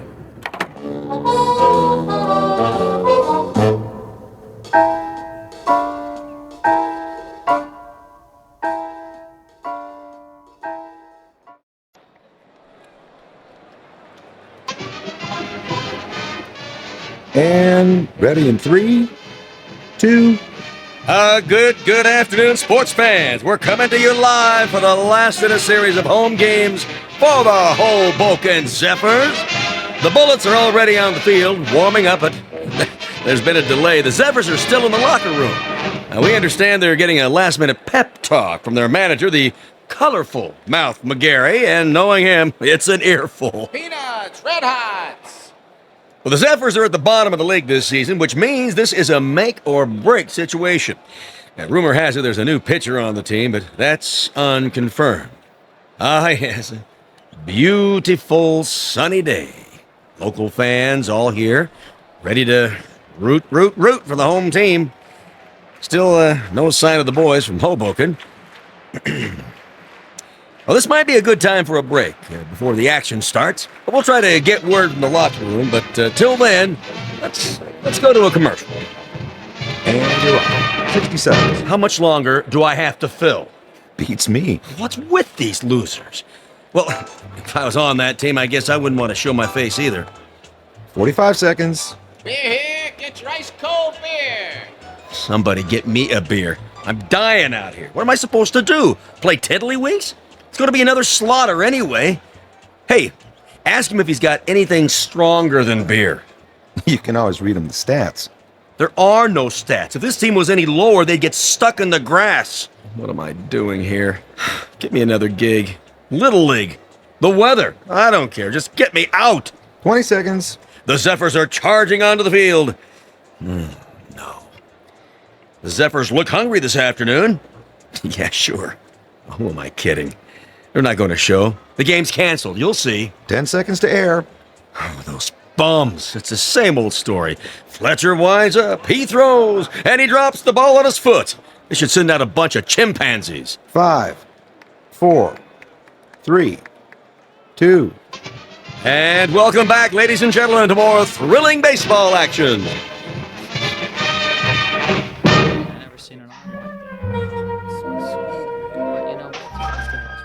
All right, you got the signals down now, kid? There's no iron. Okay, when you're ready to throw, you watch my fingers. See, I'll give you the hand signals, just like we practiced. Remember the one for the fastball? This one. Yes. And a curve? Show him the one for a curveball. Yeah, it's right here. Well, what are we waiting for, Mouth? This ain't a training session. This is for real. You're telling me? All right, kid. You got the signals down. Look, the main thing is walk out there like you own the place. But be cool. Nice and steady. Cool? He means don't be nervous. Nervous. Yeah, that's right. Whatever you're feeling, don't let it show. Pull your cap down over your eyes like this. You got nerves of steel. You know what I mean? Not steel, exactly. You know what nerves are, Casey. Oh, yes. Neurons, axons, and dendrites. This case, nerves means ill at ease. As if one of your electrodes were corroded and, Nervous, Casey. Like as if it's 2 out in the 9th and you're 1 up and you're pitching against Joe DiMaggio. He comes up to the plate, looking intent, eyes straight ahead. That wouldn't make me nervous. No? Why not? I don't know anyone named DiMaggio. What? You never heard of... I know what he said. He's a great kidder, ain't he? I love this guy. All right, fellas, this is it. Let's get going. It's time, Casey. Yes, sir. Mr. McGarry? Yeah? Are you coming? Yeah. Yeah, I'm coming. Something the matter? I was just, thinking about the Giants. We're not playing the Giants today, are we? No, but I can't wait to knock them off. For that matter, I'd love to knock off the Phillies and the Cards, too. Or the Braves in Cincinnati. Or even the Hanksville Bullets. Them especially. Those bums beat us 11-0 in spring training. I think that will happen. Casey will come through for you, Mr. McGarry. Most definitely. You never told me. What have you got riding on this? What's your angle? With Casey? My interest is purely scientific. I know he's a Superman of sorts, but I need to have that proven under test conditions. You mean you can't guarantee he'll work? Oh, I have no doubts. Once I built a home economist to run my house. Marvelous cook. I gained 46 pounds before I had to, dismantle her. Now, with a model such as Casey, with his strength and accuracy, I knew he was destined to play baseball. And in order to prove my point, I had to have him pitch in competition. As an acid test, I settled on the absolute worst team I could find. Nothing personal. Nah, of course not. Very nice of you to think of us, Mr. Stillman. Professor Stillman. Professor, I really appreciate it. No kidding.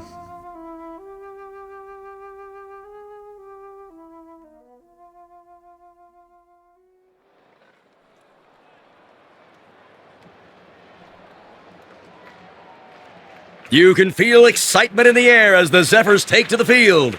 Hey, you bums, do something. The pressure's on the home team, tensions are high, and there's a groundswell of support as this new pitcher approaches the mound. Well, it's do or die today. Fletcher's on the bench, and the new man, the only name I have is Casey, and frankly, he doesn't look like much. But his metal's about to be tested, to coin a phrase. Go home, kid, your mother's calling you. The umpire signals for the start of the game. Play ball! The ball is whipped around the infield, and now the second baseman is hand-carrying it over to Casey. He rubs it off on his jersey and hands it to him. The pitcher is, yes, he finally takes it. He turns to face the batter, waiting for a signal. Here's the windup. He throws. The batter swings. Stay right there. I must have missed that one, folks. It looks like the batter missed it, too. He went over the plate so fast, he swung a full 360. Good gravy, was that a fastball? Lucky pitch. Let me see you do that again. Take your best shot. Second pitch. Here's the windup. Whoa, Nelly! Halloran tries to take a bite out of it and misses. He's off his feet. Looks like he threw his back out, twisted around like a pretzel. Good golly, Miss Molly, we got ourselves a pitching machine.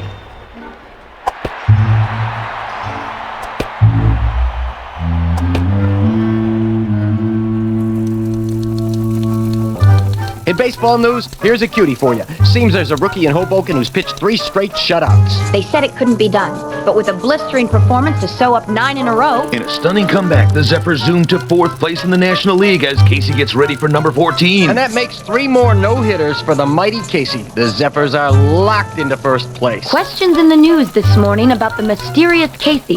Where does he get his superhuman ability? Playoffs temporarily suspended as the Baseball Commission orders an investigation. Today's headline, the mighty Casey. Is he on steroids? Good day.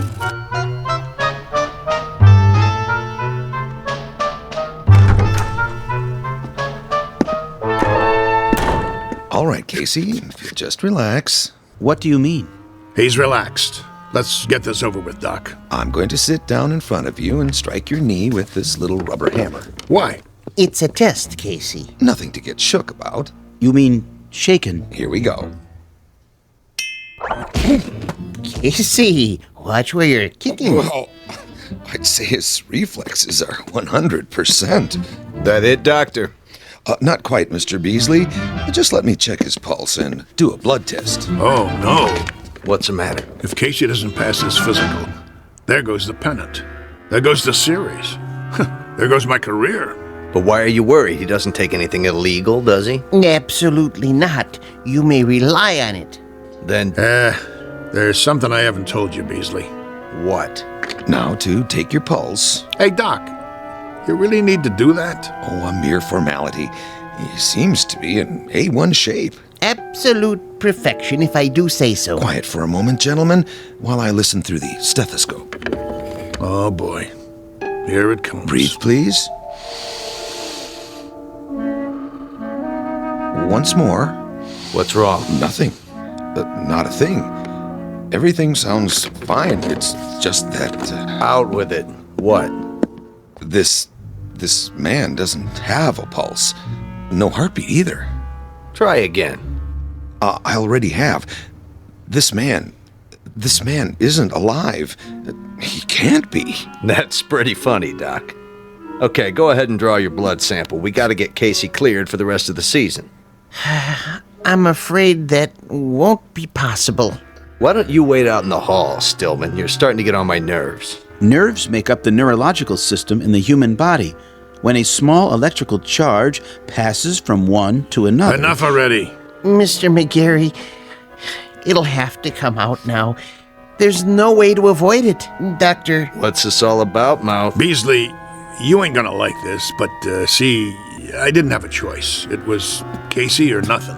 Are you trying to put something over on me? Ah, what a pitcher he was. The only ball player I ever had on the team who didn't eat nothing. Not even a hot dog. Doctor. Is there a problem? I think you should know something before you go any further. Go ahead. Give it to him. Casey doesn't have any pulse or heartbeat because he doesn't have any heart. How's that? He's a robot.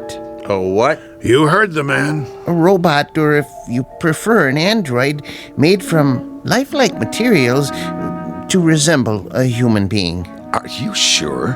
Oh, I should be. I built him. And he's been pitching for the Hoboken Zephyrs? Doctor, this is the first I've heard of it. Well, under the circumstances, I have no choice but to notify the baseball commissioner. Move over, Casey. I don't feel so good. Doc, you got anything for a splitting headache?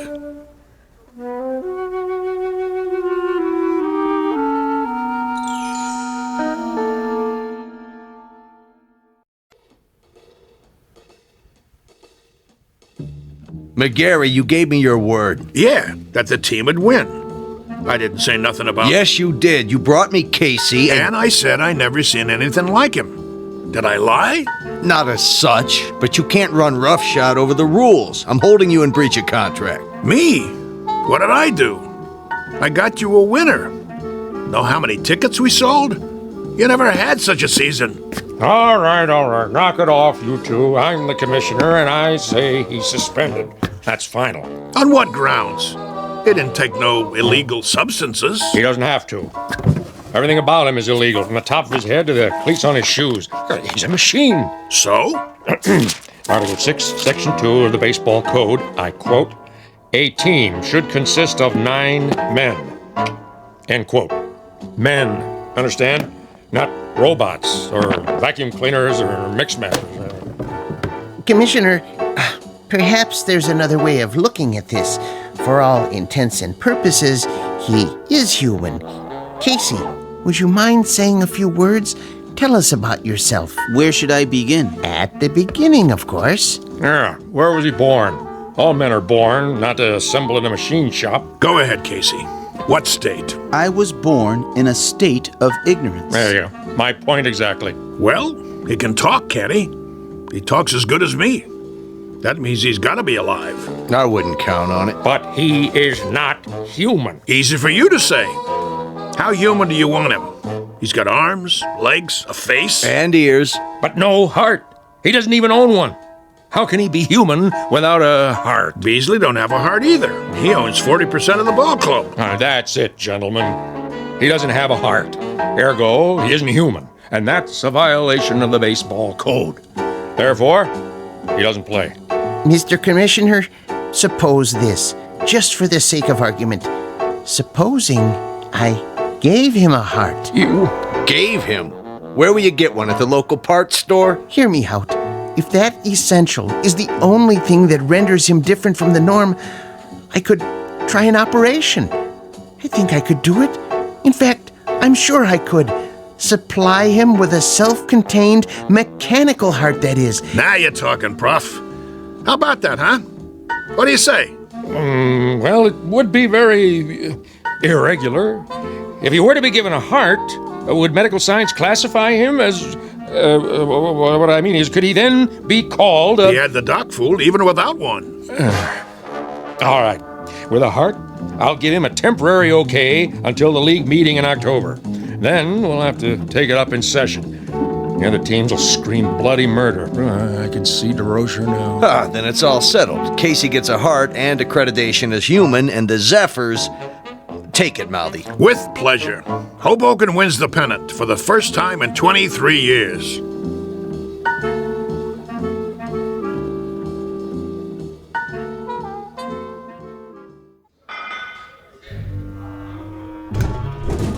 So, where's Casey? Search me. He's supposed to be here. Yeah, well, thank you very much, operator. Well, how's Casey? Is he coming? I don't know. What do you mean you don't know? The operator can't get an answer at Stillman's house. Well, maybe he's in the middle of the operation. So he's in the middle of the operation. What's the matter? He can't use one hand to pick up the phone? We can't wait no longer. I gotta turn in the starting lineup. Corrigan? Yeah, Mouth. You'll pitch tonight. All the rest of you, same as before. Now listen, you guys. That's the enemy out there. That's the New York Giants. And while we're out there playing, a fella named Casey is lying on a table struggling to make it. And I know that the last words out of his mouth before the knife went into his chest were, "Go on out there and win one for me." And I'm going to tell you something else, fellas. From now on, there's going to be a ghost in that dugout. Every time you pick up a bat, look over to where Casey used to sit, because he'll be there in spirit, rooting for us, cheering for us, yelling, "Go, Zephyrs, go!" Hello. Oh, hi there, Professor. And I'm going to tell you something else about him. He has heart. Not a real heart, maybe, but that guy who's lying there with a great big hole in his chest, he... Hello, Mr. McGarry. Hello. Now, as I was saying... Casey? Hey, how you doing? Hey, welcome back. All right. Knock it off. Quiet in here. Sorry we're late. Well, you got something to tell me? Go ahead, Casey. Listen, Mr. McGarry. I'm listening. He means his chest. Put your ear against it. Go ahead. Okay.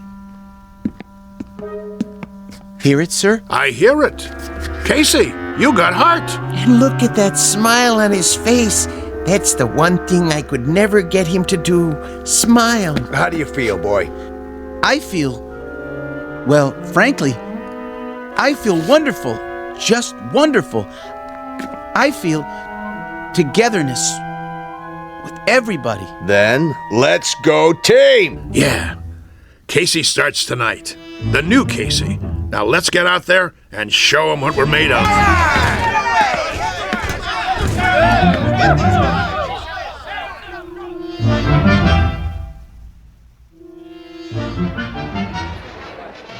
Here, get your red hot. Ladies and gentlemen, boys and girls, this is what we've all been waiting for, the big one. Oh, there's joy in Hoboken tonight, let me tell you. I wouldn't miss this one for the world. One of the greatest comeback streaks in history. Casey takes the pitcher's mound. The umpire signals the start of the game. Play ball. Casey winds up. He throws. And it's a high fly over the wall and out of the park. That's a home run for the Giants. What a way to start the game. Well, that'll be a big one on the scoreboard. What's he doing? Cool it, guys. Casey's just playing with him. Making it more exciting. Know what I mean? If you say so, Mouth. Another run for the Giants. Now it's 3-0. What's wrong with the mighty Casey? That's what fans want to know.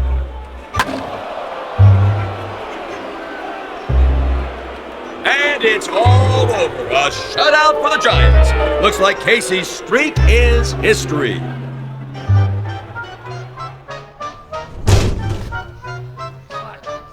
Well, 1 minute he's 3 Bob Fellers rolled into one, and the next minute he's a tanker with nothing. You want to tell me what's going on? It's rather complicated. Then you tell me, Casey. Start by explaining how one pitcher can throw 9 balls and give up 4 singles, 2 doubles, a triple, and 2 home runs. I don't know what to say, Mr. McGarry. Shall I tell him? Tell me what? It's because Casey has a heart now. So? He has heart. Big deal. The thing is, Mr. McGarry, I just couldn't strike out those poor fellows. I didn't have it in me to do that, to hurt their feelings. I felt He felt compassion. What? That's what he's got now. Compassion. See that smile on his face? Give an individual a heart, Mr. McGarry. Particularly someone like Casey, who hasn't been around long enough to understand things like competitiveness or drive or ego. And it's bound to happen. Oh, my aching back. I'm sorry, Mr. McGarry. I just couldn't hurt their careers. Professor Stillman thinks I should go into social work. I'd like to help people. That's what happens to you. Should I tell you what happens to me? I get shipped off to a baseball farm system that consists of one silo and a McCormick Reaper. The only thing we get come spring is a wheat crop. Right now, I'm gonna go have me a drink. Oh, Mr. McGarry. What do you want? I was wondering if I might come with you. What for? Do you mind, Casey? Oh, don't worry about me, sir. You go ahead. Good. Now, Mr. McGarry, I've been doing some thinking. About what? The characteristics necessary to make a great baseball player. I figured out the mechanism for hooks and curves and sliders, and I think Casey is the perfect height. But when it comes to temperament, motivation, attitude, that sort of thing, there may be a better way. Such as? I might be persuaded to build another model, new and improved, who would work out even better. I could have him ready, say, for next year's spring training. Who's gonna pay for it? Oh, I've got the funding, don't worry. But I thought if we could go over the plans together. What do you got in mind? Let me draw you a picture.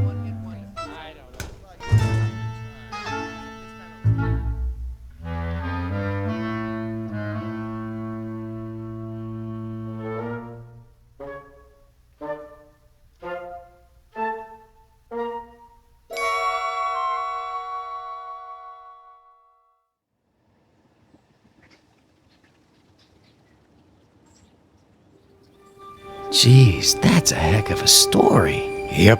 Of course, it didn't work out. The professor didn't have the money, and he wanted certain, perks that old man Beasley wouldn't agree to. So it fell apart after that. But for a few weeks there, a bright, shining time it was. We didn't just have heart, we had hope. How do you know so much, Mr. Corrigan? Because I used to play with him when there still was a team called the Zephyrs. No kidding. Come on, we better get back to work. You finish your lunch? Yeah.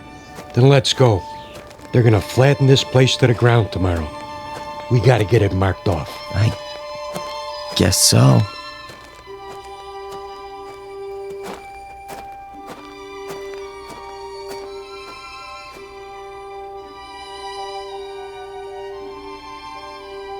Once upon a time, there was a Major League Baseball team called the Hoboken Zephyrs, who, during the last year of their existence, wound up in last place and shortly thereafter were consigned to oblivion. There is a rumor, unsubstantiated of course, that a manager named McGarry took some of them to the West Coast and wound up with a pennant and a World's Championship not long after. This newly revised team had a pretty fair lineup of pitchers with names like Drysdale, Koufax, and Sherry, or so the story goes. So if you're interested in where any of those now famous gentlemen really came from, here's a tip. Just check under B for baseball in the Twilight Zone.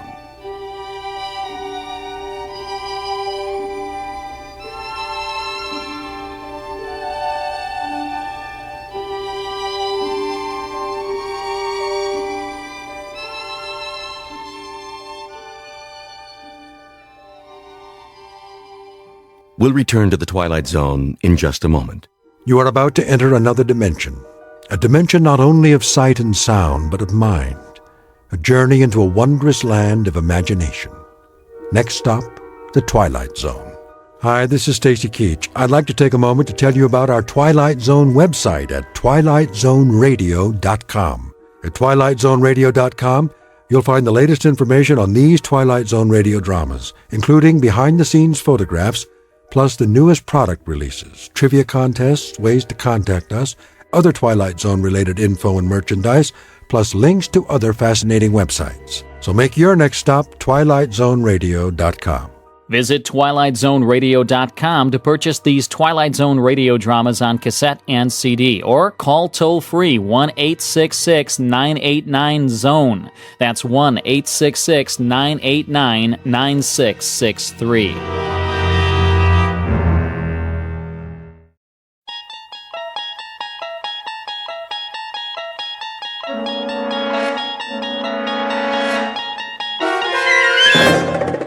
You unlock this door with the key of imagination. Beyond it is another dimension, a dimension of sound, a dimension of sight, a dimension of mind. You're moving into a land of both shadow and substance, of things and ideas. You've just crossed over into the Twilight Zone.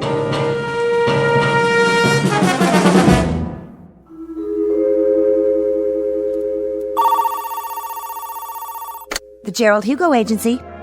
Mr. Hugo's in a meeting. May I take a message? The Gerald Hugo Agency. No, he's still in a meeting. Yes, the same writer. Please hold. I'll get this, Mr. Hugo. If this one ain't surefire, I'll cut off both my hands. You ready? Champion of the world. Robert Redford, maybe. Harrison Ford. You want to make him younger? I give you Adam Sandler. I appreciate it. So, he's champion of the world, but he promised his girl he'll never fight again. He made a vow, you know, Mr. Hugo, like a promise, real solemn. Here are the network contracts, Mr. Hugo. Thank you. But now, here comes the rub. Get this. The champion's kid brother has like this incurable disease that can't be cured, and he needs an operation like yesterday. Yeah, and the doctor comes to the fighter and he says, "Hey, man, you want like your kid brother should live or what?" I mean, that's the conflict. Don't you think it's a kick right in the head? I do feel a dull ache. Here's this prize fighter who made this vow to the girl, and the newspaper guys start in on him, see? But I mean with the needle. Spider is a cheese champion. Who's Spider? The fighter. And now, here comes the meat. He promised his girl, but when he tells her he's gonna fight, she starts palpitating, and she calls him a filthy, rotten, dirty... Line 1, Mr. Hugo. Excuse me, Julius. See, the beauty of the story is that you can dress it up any way you want. Maybe he ain't a prize fighter. Maybe he's a cowboy, and he promised his girl he'd never shoot a gun again, and it's her kid brother that's got the disease. What's the matter? Don't that grab you? Why don't you go downstairs and cross the street on a red light? How about science fiction? There's this rocket man who promises his girl he'll never go up in a spaceship. Julius, you've been here all morning. I'll give you this. I've been an agent for 23 years, and I've never heard so many variations of the same story. Now, would you mind going home? I've got a big deal cooking here. A big deal? You doll baby, you were saving it for a surprise, weren't you? It's a sale, ain't it? The zombie story! I knew the minute I wrote it, that thing was surefire! Listen to this, honey. It's fantastic. This dame marries a guy who walks around on his heels all the time. She thinks he's punchy, but it turns out he's dead. All the time they're married, she don't know it. Julius, let me put it to you this way. American Zombie didn't sell. The love story where the lady scientist falls for a robot, that didn't sell. Naked Weapons about a gang of topless ninjas, that didn't sell. They laughed me right out of the office. So I put it to you, Julius. Why do you persist? Why don't you go back to doing what you did before? Streetcar conductor, Mr. Hugo, there ain't no more streetcars. And besides, I get motion sickness. Let me put it to you another way. Number 1, you will never make a writer. Number 2, you'll starve to death if you try. And number 3, you're wasting my time, the producer's time, and everybody's time. Helen, phone up Jerry Bradshaw at Paramount. Tell him I've got a series proposal to show him. That's it, a TV series. Oh, Mr. Hugo, don't you get it? This is an absolute bolt from heaven. I got so many television series ideas, I can't sleep at night. Boy meets girl. Every week, we get a different boy and a different girl. Julius. Oh, how about a quiz show? Pick your own embalmer, we'll call it. You make this deal with the contestant that when he kicks off... Julius, what do I have to say to get you out of here? Give me a chance. It's all I ask. Let me write a pilot script. Julius, my boy, I'm not a hard man. The television industry today is looking for talent, and the writer is a major commodity. But for me, to try to sell you to a network is like trying to con the Queen of England into buying a salami. But I could give it a whirl, couldn't I? What's the series about? Maybe it's right up my alley. That's the point. This particular series and you go together like the black and tan at an IRA picnic. It happens to be based on black magic, conjuring, that kind of thing. Now, what do you know about black magic? What do I know about it? What do I know? You ask me, Julius Mulmer, what he knows about black magic. I could research it. Julius, let me get back to work now. What about the series, Mr. Hugo? My career is on the line. Give me till next Wednesday. Make it Tuesday at a pinch. All right, Julius, you latch onto a couple of books, knock out a rough outline, and let me have it by 4 o'clock Monday. I'll submit it for you. Why, I don't know, but I will. Mr. Hugo, you're not going to live to regret it, and I mean that from the cockles of my heart. You're absolutely dead right, Julius, and I mean that from the cockles of my heart. You've just witnessed opportunity, if not knocking, at least scratching plaintively on a closed door. Mr. Julius Mulmer, a would-be writer who, if talent came 25 cents a pound, would be worth less than car fare. But in a moment, Mr. Mulmer, through the offices of some black magic, is about to embark on a brand new career. And although he may never get a writing credit on the Twilight Zone, he will soon become an integral character in it. And now, back to the Twilight Zone and our story, The Bard, starring John Ratzenberger and Stacy Keach.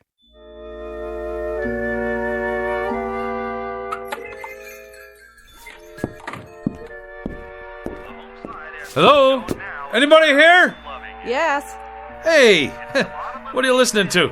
The ball game. Oh, this is the Minor Arcana bookstore, right? Sure is. What'll it be? I have a special price on first edition Keats. Okay, show me a keep.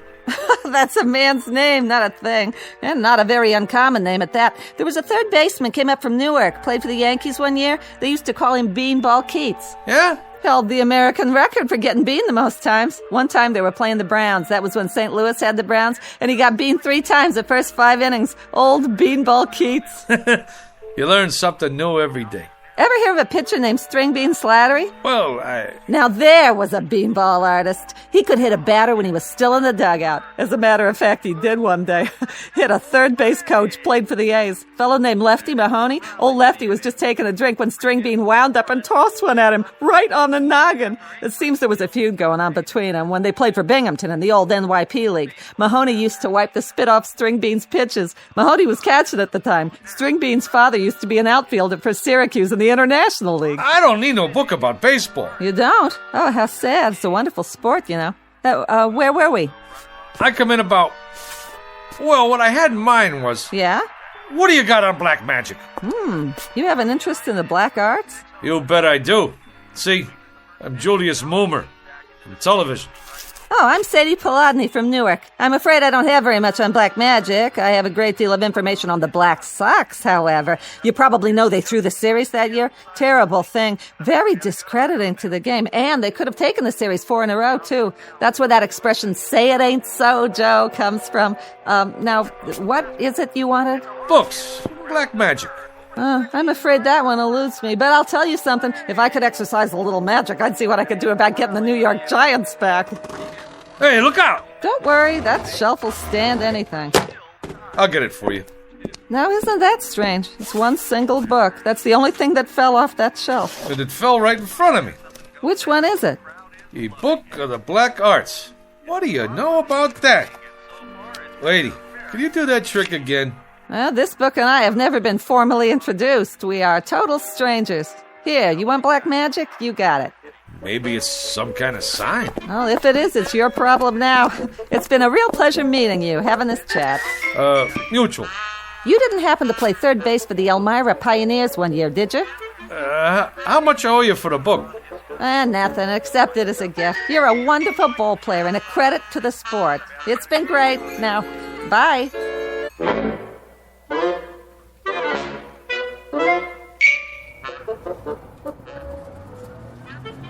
Make the sign of the pentagram and repeat 3 times. Let's see if I get this right here. In the name of the Prince of Darkness and the Black Sabbath, Beelzebub, Beetlejuice, Asmodeus of Astrogoth, Ozzy of Osborne. I can't say all that. Zaza zoom, ba ba boom, ipsy dipsy, ba ba boom. Hey, none of that on this bus. What? All right, buddy. This here is public transportation, and there's rules. Do you mean me, driver? Yeah, you. I don't need no crazies on my bus. But I was only... Out. Hey, you don't have to throw my book. It's a very valuable tome there. I never touched it. It got off with you. But I left it on the back seat there. Get out of here. Oh. What do you know? Just like a puppy dog that follows you around. Looks like this little book in me. We got a thing going on.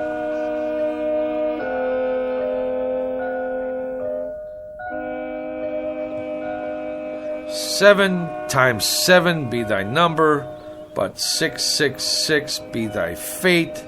Yeah, right. It's all this mumbo-jumbo anyway. What's going on here, Jack? Not a thing, officer. I was just reading. Yeah? Well, do me a favor, will you, bud? Read someplace else. What's the matter? There's a law against sitting on a bench in Central Park with literature? There is if you make my horse nervous. He knows when somebody's up to something. He's got instincts. So whatever it is, do it someplace else. I don't get it. On account of why? Move it! Cossack. Stormtrooper.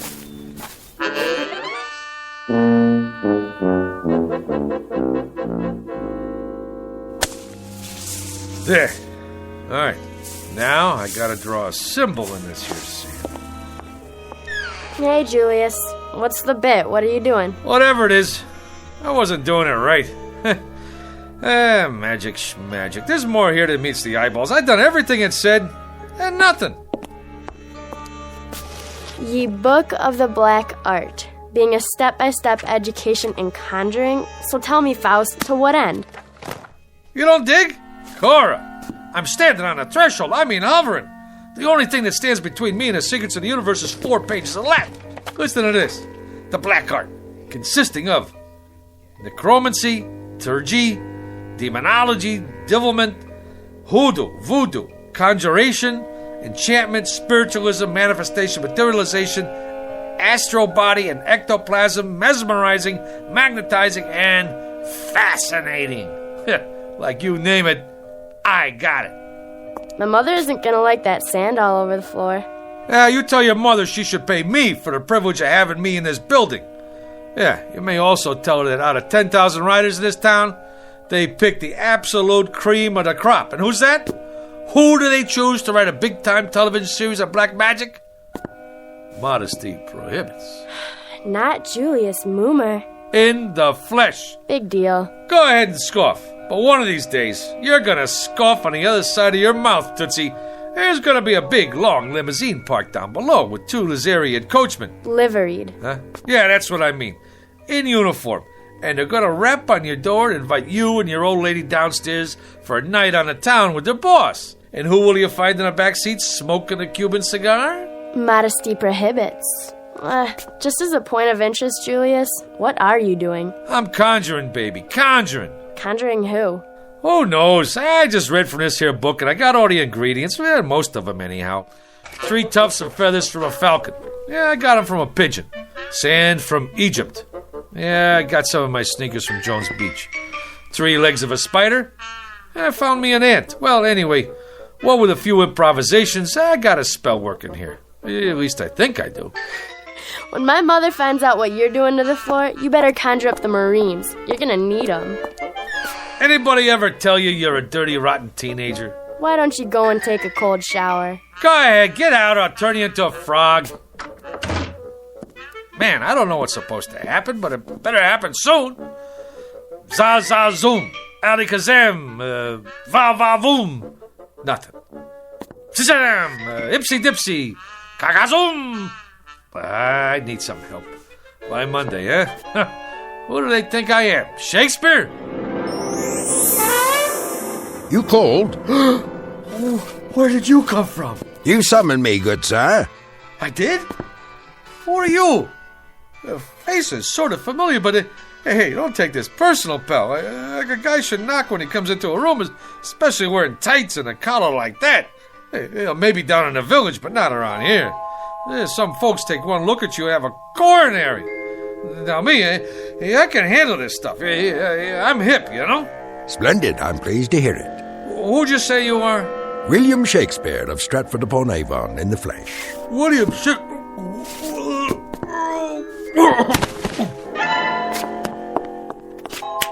Good sir, I await your pleasure.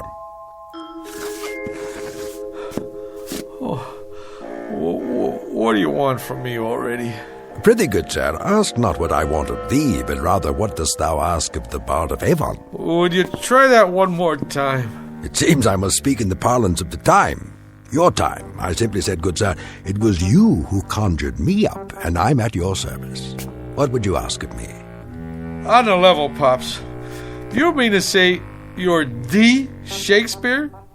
Man, you've been dead 1,000 years. 'Tis true, of course, but death be not proud. You required a service of me, hence I am at your disposal. Well,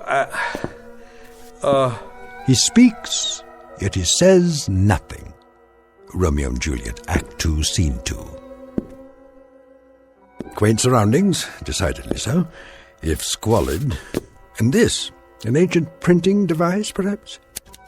Yeah, that's my Underwood typewriter. I inherited from my old man. He used to write letters on it. You would ask me to compose a sonnet, perchance, a play? You have but to ask, Mr. Moomer, is it? You mean you could knock me out a couple of pieces? Good sir, you have but to ask. What nature of authorship would you require? Oh, I got me an idea, Will. You don't mind me calling you Will, do you? What's in a name?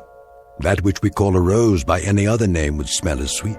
Man, what language! Hey, Will, don't let anybody knock your stuff. You got potential.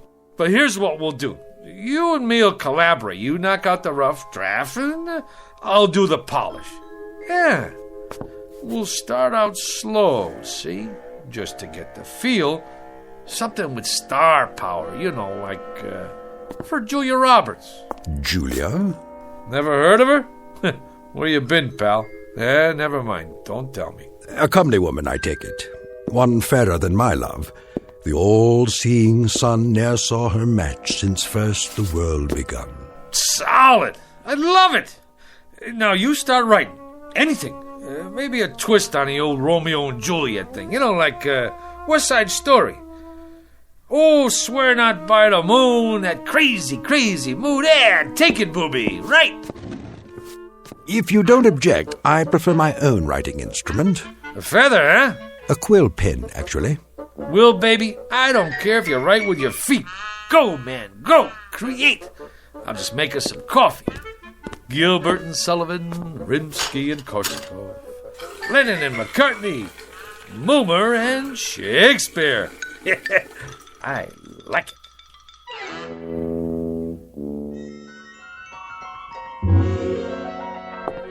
What are they saying? I presume they're talking about your script. That's the point, honey.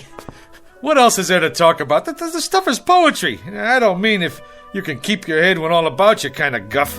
This here is class. It's downright Shakespearean. Is Mr. Blumberg in there with Mr. Hugo? We're from the network. They're expecting you, sir. Go right in. Blumberg? The big shot producer? The two guys from the network? It's a shoo-in for the Emmy. Just a little something I knocked off for a couple hours. You know, I didn't know it was that good, but that's me, honey. Never did know my own worth. I mean, Monday I knocked myself, Tuesday I knocked myself, Wednesday... Have you got any openings for Thursday? I'd like to make an application. Hi, Mr. Dolan. This is Mr. Nolan. We're from the ad agency. Go right in, sir. They're expecting you. Come in, gentlemen. What were you saying, Mr. Bloomberg? I don't know. That's our feeling too, Mr. Blumberg. Our take, too. Sponsor-wise, the thing requires some noodling. That is, we can't afford to jump off a bridge with this one. I concur. It's so archaic. I mean, language-wise. Well, it's still rough. Fresh as a bridegroom and his chin new reaped, showed like a stubble land at harvest home. He was perfumed like a milliner, and twixt his finger and his thumb he held a poncet box, which ever and anon he gave his nose and took it away again. Well, you gotta say this for it. It has imagery. Right, Mr. Blumberg. Imagery it has. I was going to comment, the thing did possess at least a modicum of imagery. Right, Nolan? I concur. What's the time slot? Yes, what about the time slot? Thursday, 10 to 11. And what's the lead-in? The Indefatigables. Solid show. The private eye with insomnia never sleeps. Ratings-wise, it's a solid smash. May I? Please. And if the boy have not a woman's gift to rain a shower of commanded tears, an onion will do well for such a shift. Onion. Could be a sponsor conflict. I concur. Could we make it, turnip? Solid thinking. Everybody knows about turnips. You say turnip to the lady in Dubuque, she's with you. I like it. A shower of commanded tears. Shower. Suggest inclement weather, and people don't shop in inclement weather. Make it a sunshine of commanded tears. Solid. I concur. I think we could call the writer in now. A tremendous talent, prodigy of mine. What are his credits? He was a streetcar conductor, an observer of the passing scene, an incredible judge of human beings. You can see that in every line. A modern-day chronicler of human foibles. Solid. Send in Mr. How are you, Mr. Hugo?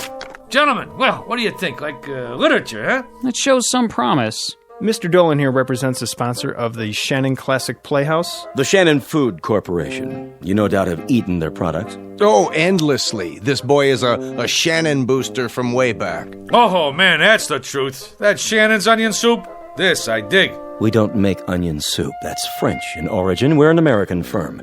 Red, white, and blue, right down the line. I concur. Man, I'm glad you said that, because I always say, if it's good enough for the lady in Dubuque, it's good enough for me.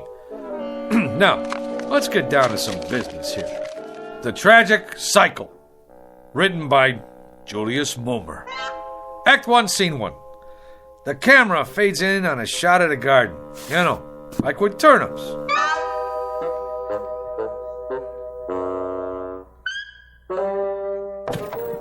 About writing is to stay in there and keep punching. It's like Keats said one time. All the time, keep punching, or you're done for. Hey, how about that, Will? Taped this show last night. You like it? Verily, a most impressive performance. Ain't that the truth? Ladies and gentlemen, welcome to this week's interview. Our guest tonight, Mr. Julius Mulmer, that rising young author whose tragic cycle will be seen next week on this network's Shannon Classic Playhouse. Mr. Mulmer, I'm told you've been writing for some time. You've come a long way. Yeah, it's like progress. Wasn't one of your early works in the horror genre a story about a zombie? Yeah, how about that? The fellow with a heart that don't even beat. Did he find love anyway? It was a little too controversial. That's why it didn't get on the air, you know. But I'm always trying to tackle controversial stuff, you know, pushing the old envelope. What about your TV pilot script, Mr. Mulmer? A situation comedy involving a billionaire. Just plain Trump. Yeah. The whole thing there was, we're always seeing stuff about typical guys and their typical wives and kids, you know? Well, what about the big shots? I mean, like what they call the rubber barons. Just because you're healed, that don't make you inhuman. Some great stuff in there. The idea was, can a fellow who makes $9 million a day find happiness in a small mansion? I mean, he's entitled. Of course, a writer now, yeah, he's got to suffer. Like, I remember sitting in that cold attic night after night with hardly enough strength left to dictate, and some little voice inside me always kept saying, "Go, Julius, go, Julius." So, I went. Truly inspiring, Mr. Mulmer. That kind of got me. Right here. I, too, felt a twinge of a sort. I believe I've finished this last sequence, Mr. Mulmer. Yeah? Let me see. Uh-huh. You know something, Will? You got a real thing with words. It comes from working in an attic, Mr. Moomer. A little voice deep inside me keeps saying, "Go, William, go." I like that. Anyway, can't you just see it? The Shannon Food Corporation, ta-da, presents The Tragic Cycle, written by, ta-da, Julius Moomer, from an original story by Julius Moomer. Additional dialogue by Julius Moomer. Lucky I'm so modest. A thing like this could go to a guy's head. They're already talking another miniseries, movie contracts even. Maybe a Broadway musical. Will, you don't look so good. Like a strutting player whose conceit lies in his hamstring. That's from Troilus and Cressida, Act 1, Scene 3. In short, Mr. Moomer, you have not been prone to extend credit where it is due. At no time, for example, have I heard the name Shakespeare, or for that matter, any suggestion of collaboration on our play. Well, baby, we gotta play this one by ear. I tell him a guy named Shakespeare helped me write this, they'd stick me in a straitjacket. Be that as it may, the point is, Mr. Moomer, I have finished my task. I will now take my leave. What, are you out of your mind? This whole thing is coming out velvet. You want to creep back in some crypt and get forgotten? Come on, man, you're big time now. I'm making you a household word all over again. With all due modesty, would the name of William Shakespeare have survived the test of time without the support of Julius Moomer? Yeah, but famed Flitz. Who remembers yesterday's champions? Sure, Root hit a lot of home runs, but who asked him for his autograph now? Nobody. Nijinsky, that's pretty good, but who remembers her last movie? You did some right, but out of sight, out of mind. Shakespeare's dead, long live Mickey Spillane. Get me? My good man. You can't desert the ship. Now, what are people gonna say? That Fink who didn't have no gratitude? We got projects to do. Go out to Hollywood. Hey, the babes go crazy for guys with beards. I shall ponder it, Mr. Moomer. Till when? Till tomorrow. To date, you have not seen fit to invite me to any rehearsals. Tomorrow I shall survey the actors performing in it, and if justice is done to what I have wrought, perhaps I shall remain for a time longer. Now you're talking. Now I shall take a walk. I am that merry wanderer of the night, Midsummer Night's Dream. Act 2, Scene 1. To be or not to be, Mr. Moomer, that is the question. Oh, wait a minute. Rehearsal? How can he go to the rehearsal? Will, do me a favor, please. Don't rock the boat.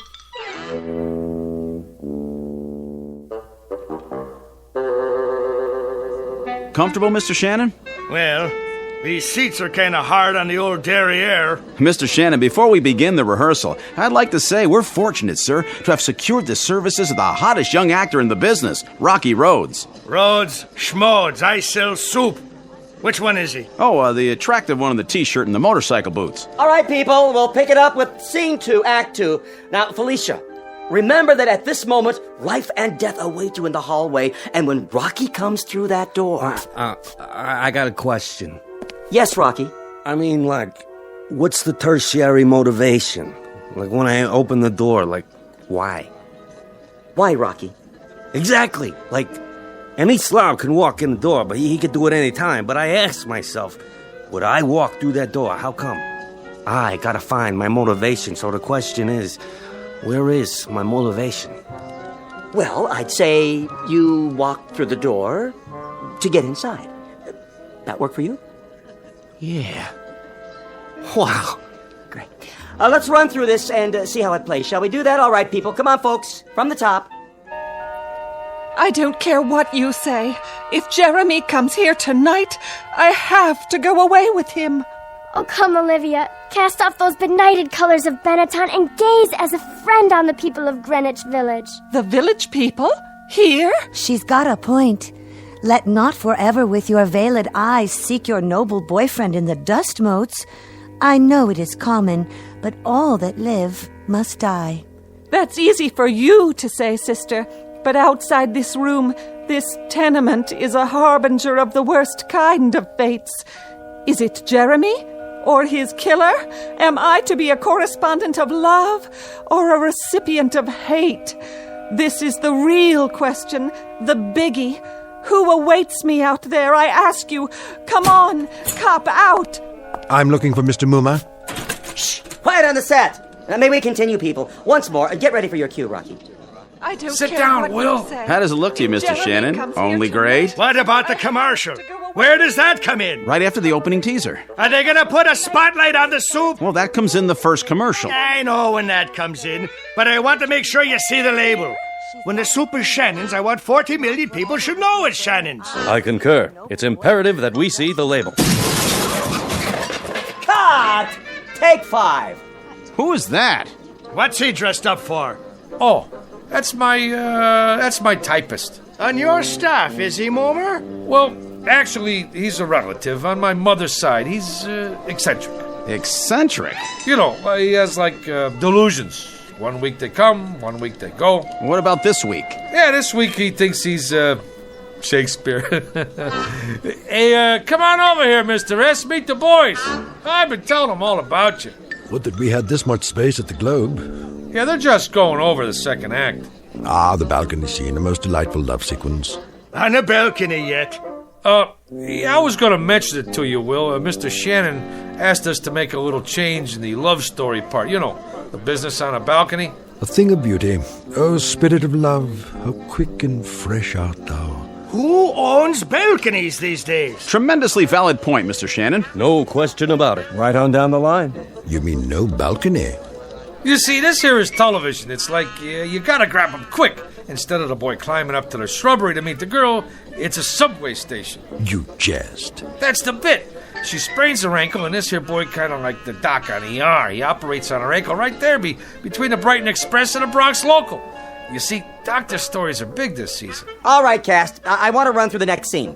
Mr. Mumar. What's the trouble, Will? Is that Esmeralda? In the blue canvas breeches? The jeans?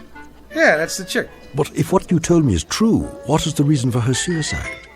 Her soliloquy about love's labor's lost? Suicide? No suicide, Mr. Shannon. That's definitely out. Oh, I meant to mention that to you, Will. She don't stick herself with the shiv. Now she runs off with a guitar player. That was my wife's suggestion. And an inspired one at that. It was indeed. I concur. And the father and brother who burst in? My wife didn't care for that. The way we play it now, the two guys who come in are cops. Cops? Policemen. And then later, the scene where the mother starts talking about all the blood on her hands, she ain't the mother anymore. She's the gardener's wife who did time for embezzlement. But she has the most definitive line of the play. In the epilogue, I took it from Twelfth Night, if music be the food of love, play on, give me excess of it, that surfeiting the appetite may sicken and so die. Sicken?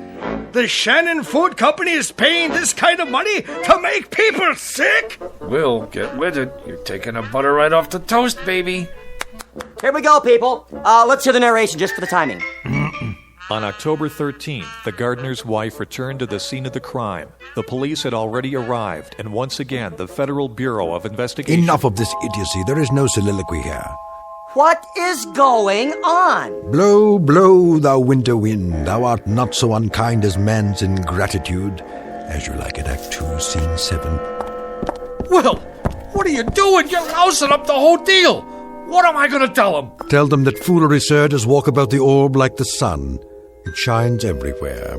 Act 3, Scene 1, 12th Night.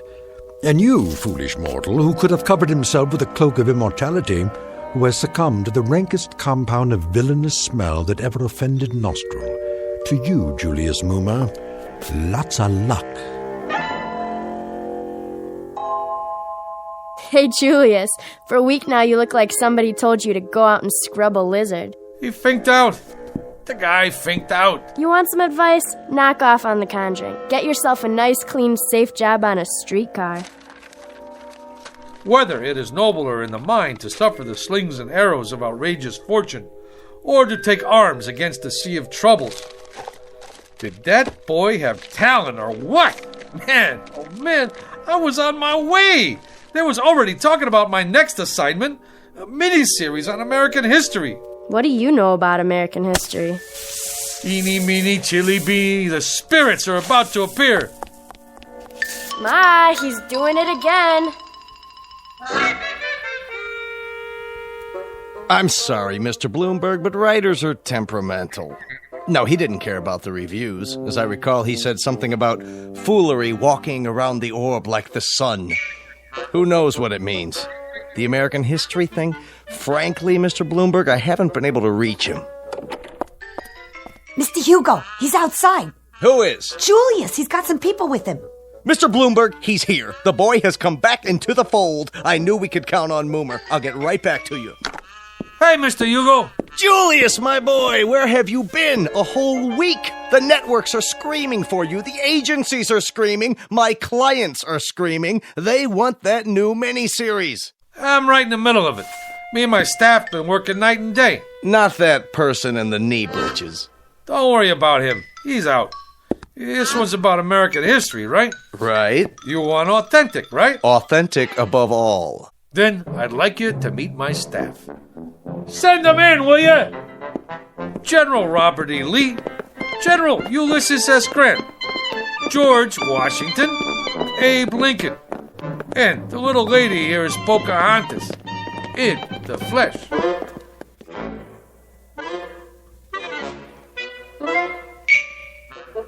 Mr. Julius Moomer, a streetcar conductor filled with desire for the special, if somewhat risky, rewards of authorship. And if the tale just told seems a bit tall, remember a thing known as poetic license in a place called the Twilight Zone.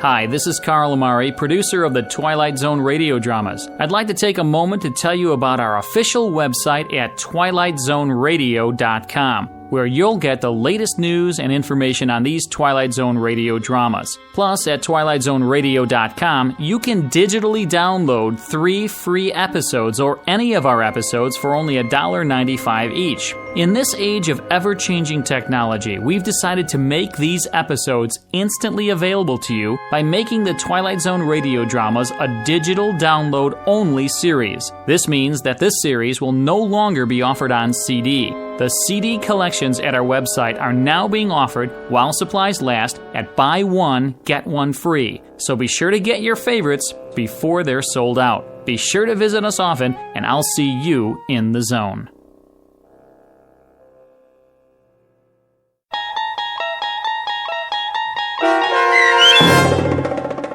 The Bard, starring John Ratzenberger with Stacy Keach as Shakespeare and your narrator, was adapted for radio by Dennis Etchison and based on a script by Rod Serling. Heard in the cast were Christian Stolte, Susan Hart, Jessica Schramm, Meg Falcon, Lynn Foley, Mike Baccarella, Doug James, Jeff Lupiton, Joe Forbrick, Carl Amari, Roger Wolski, and Paul Patch. To learn more about the Twilight Zone radio dramas and to obtain audio cassettes and CDs of these programs, visit our website at twilightzoneradio.com. This copyrighted radio series is produced and directed by Carl Amari and Roger Wolski for Falcon Picture Group. Doug James speaking.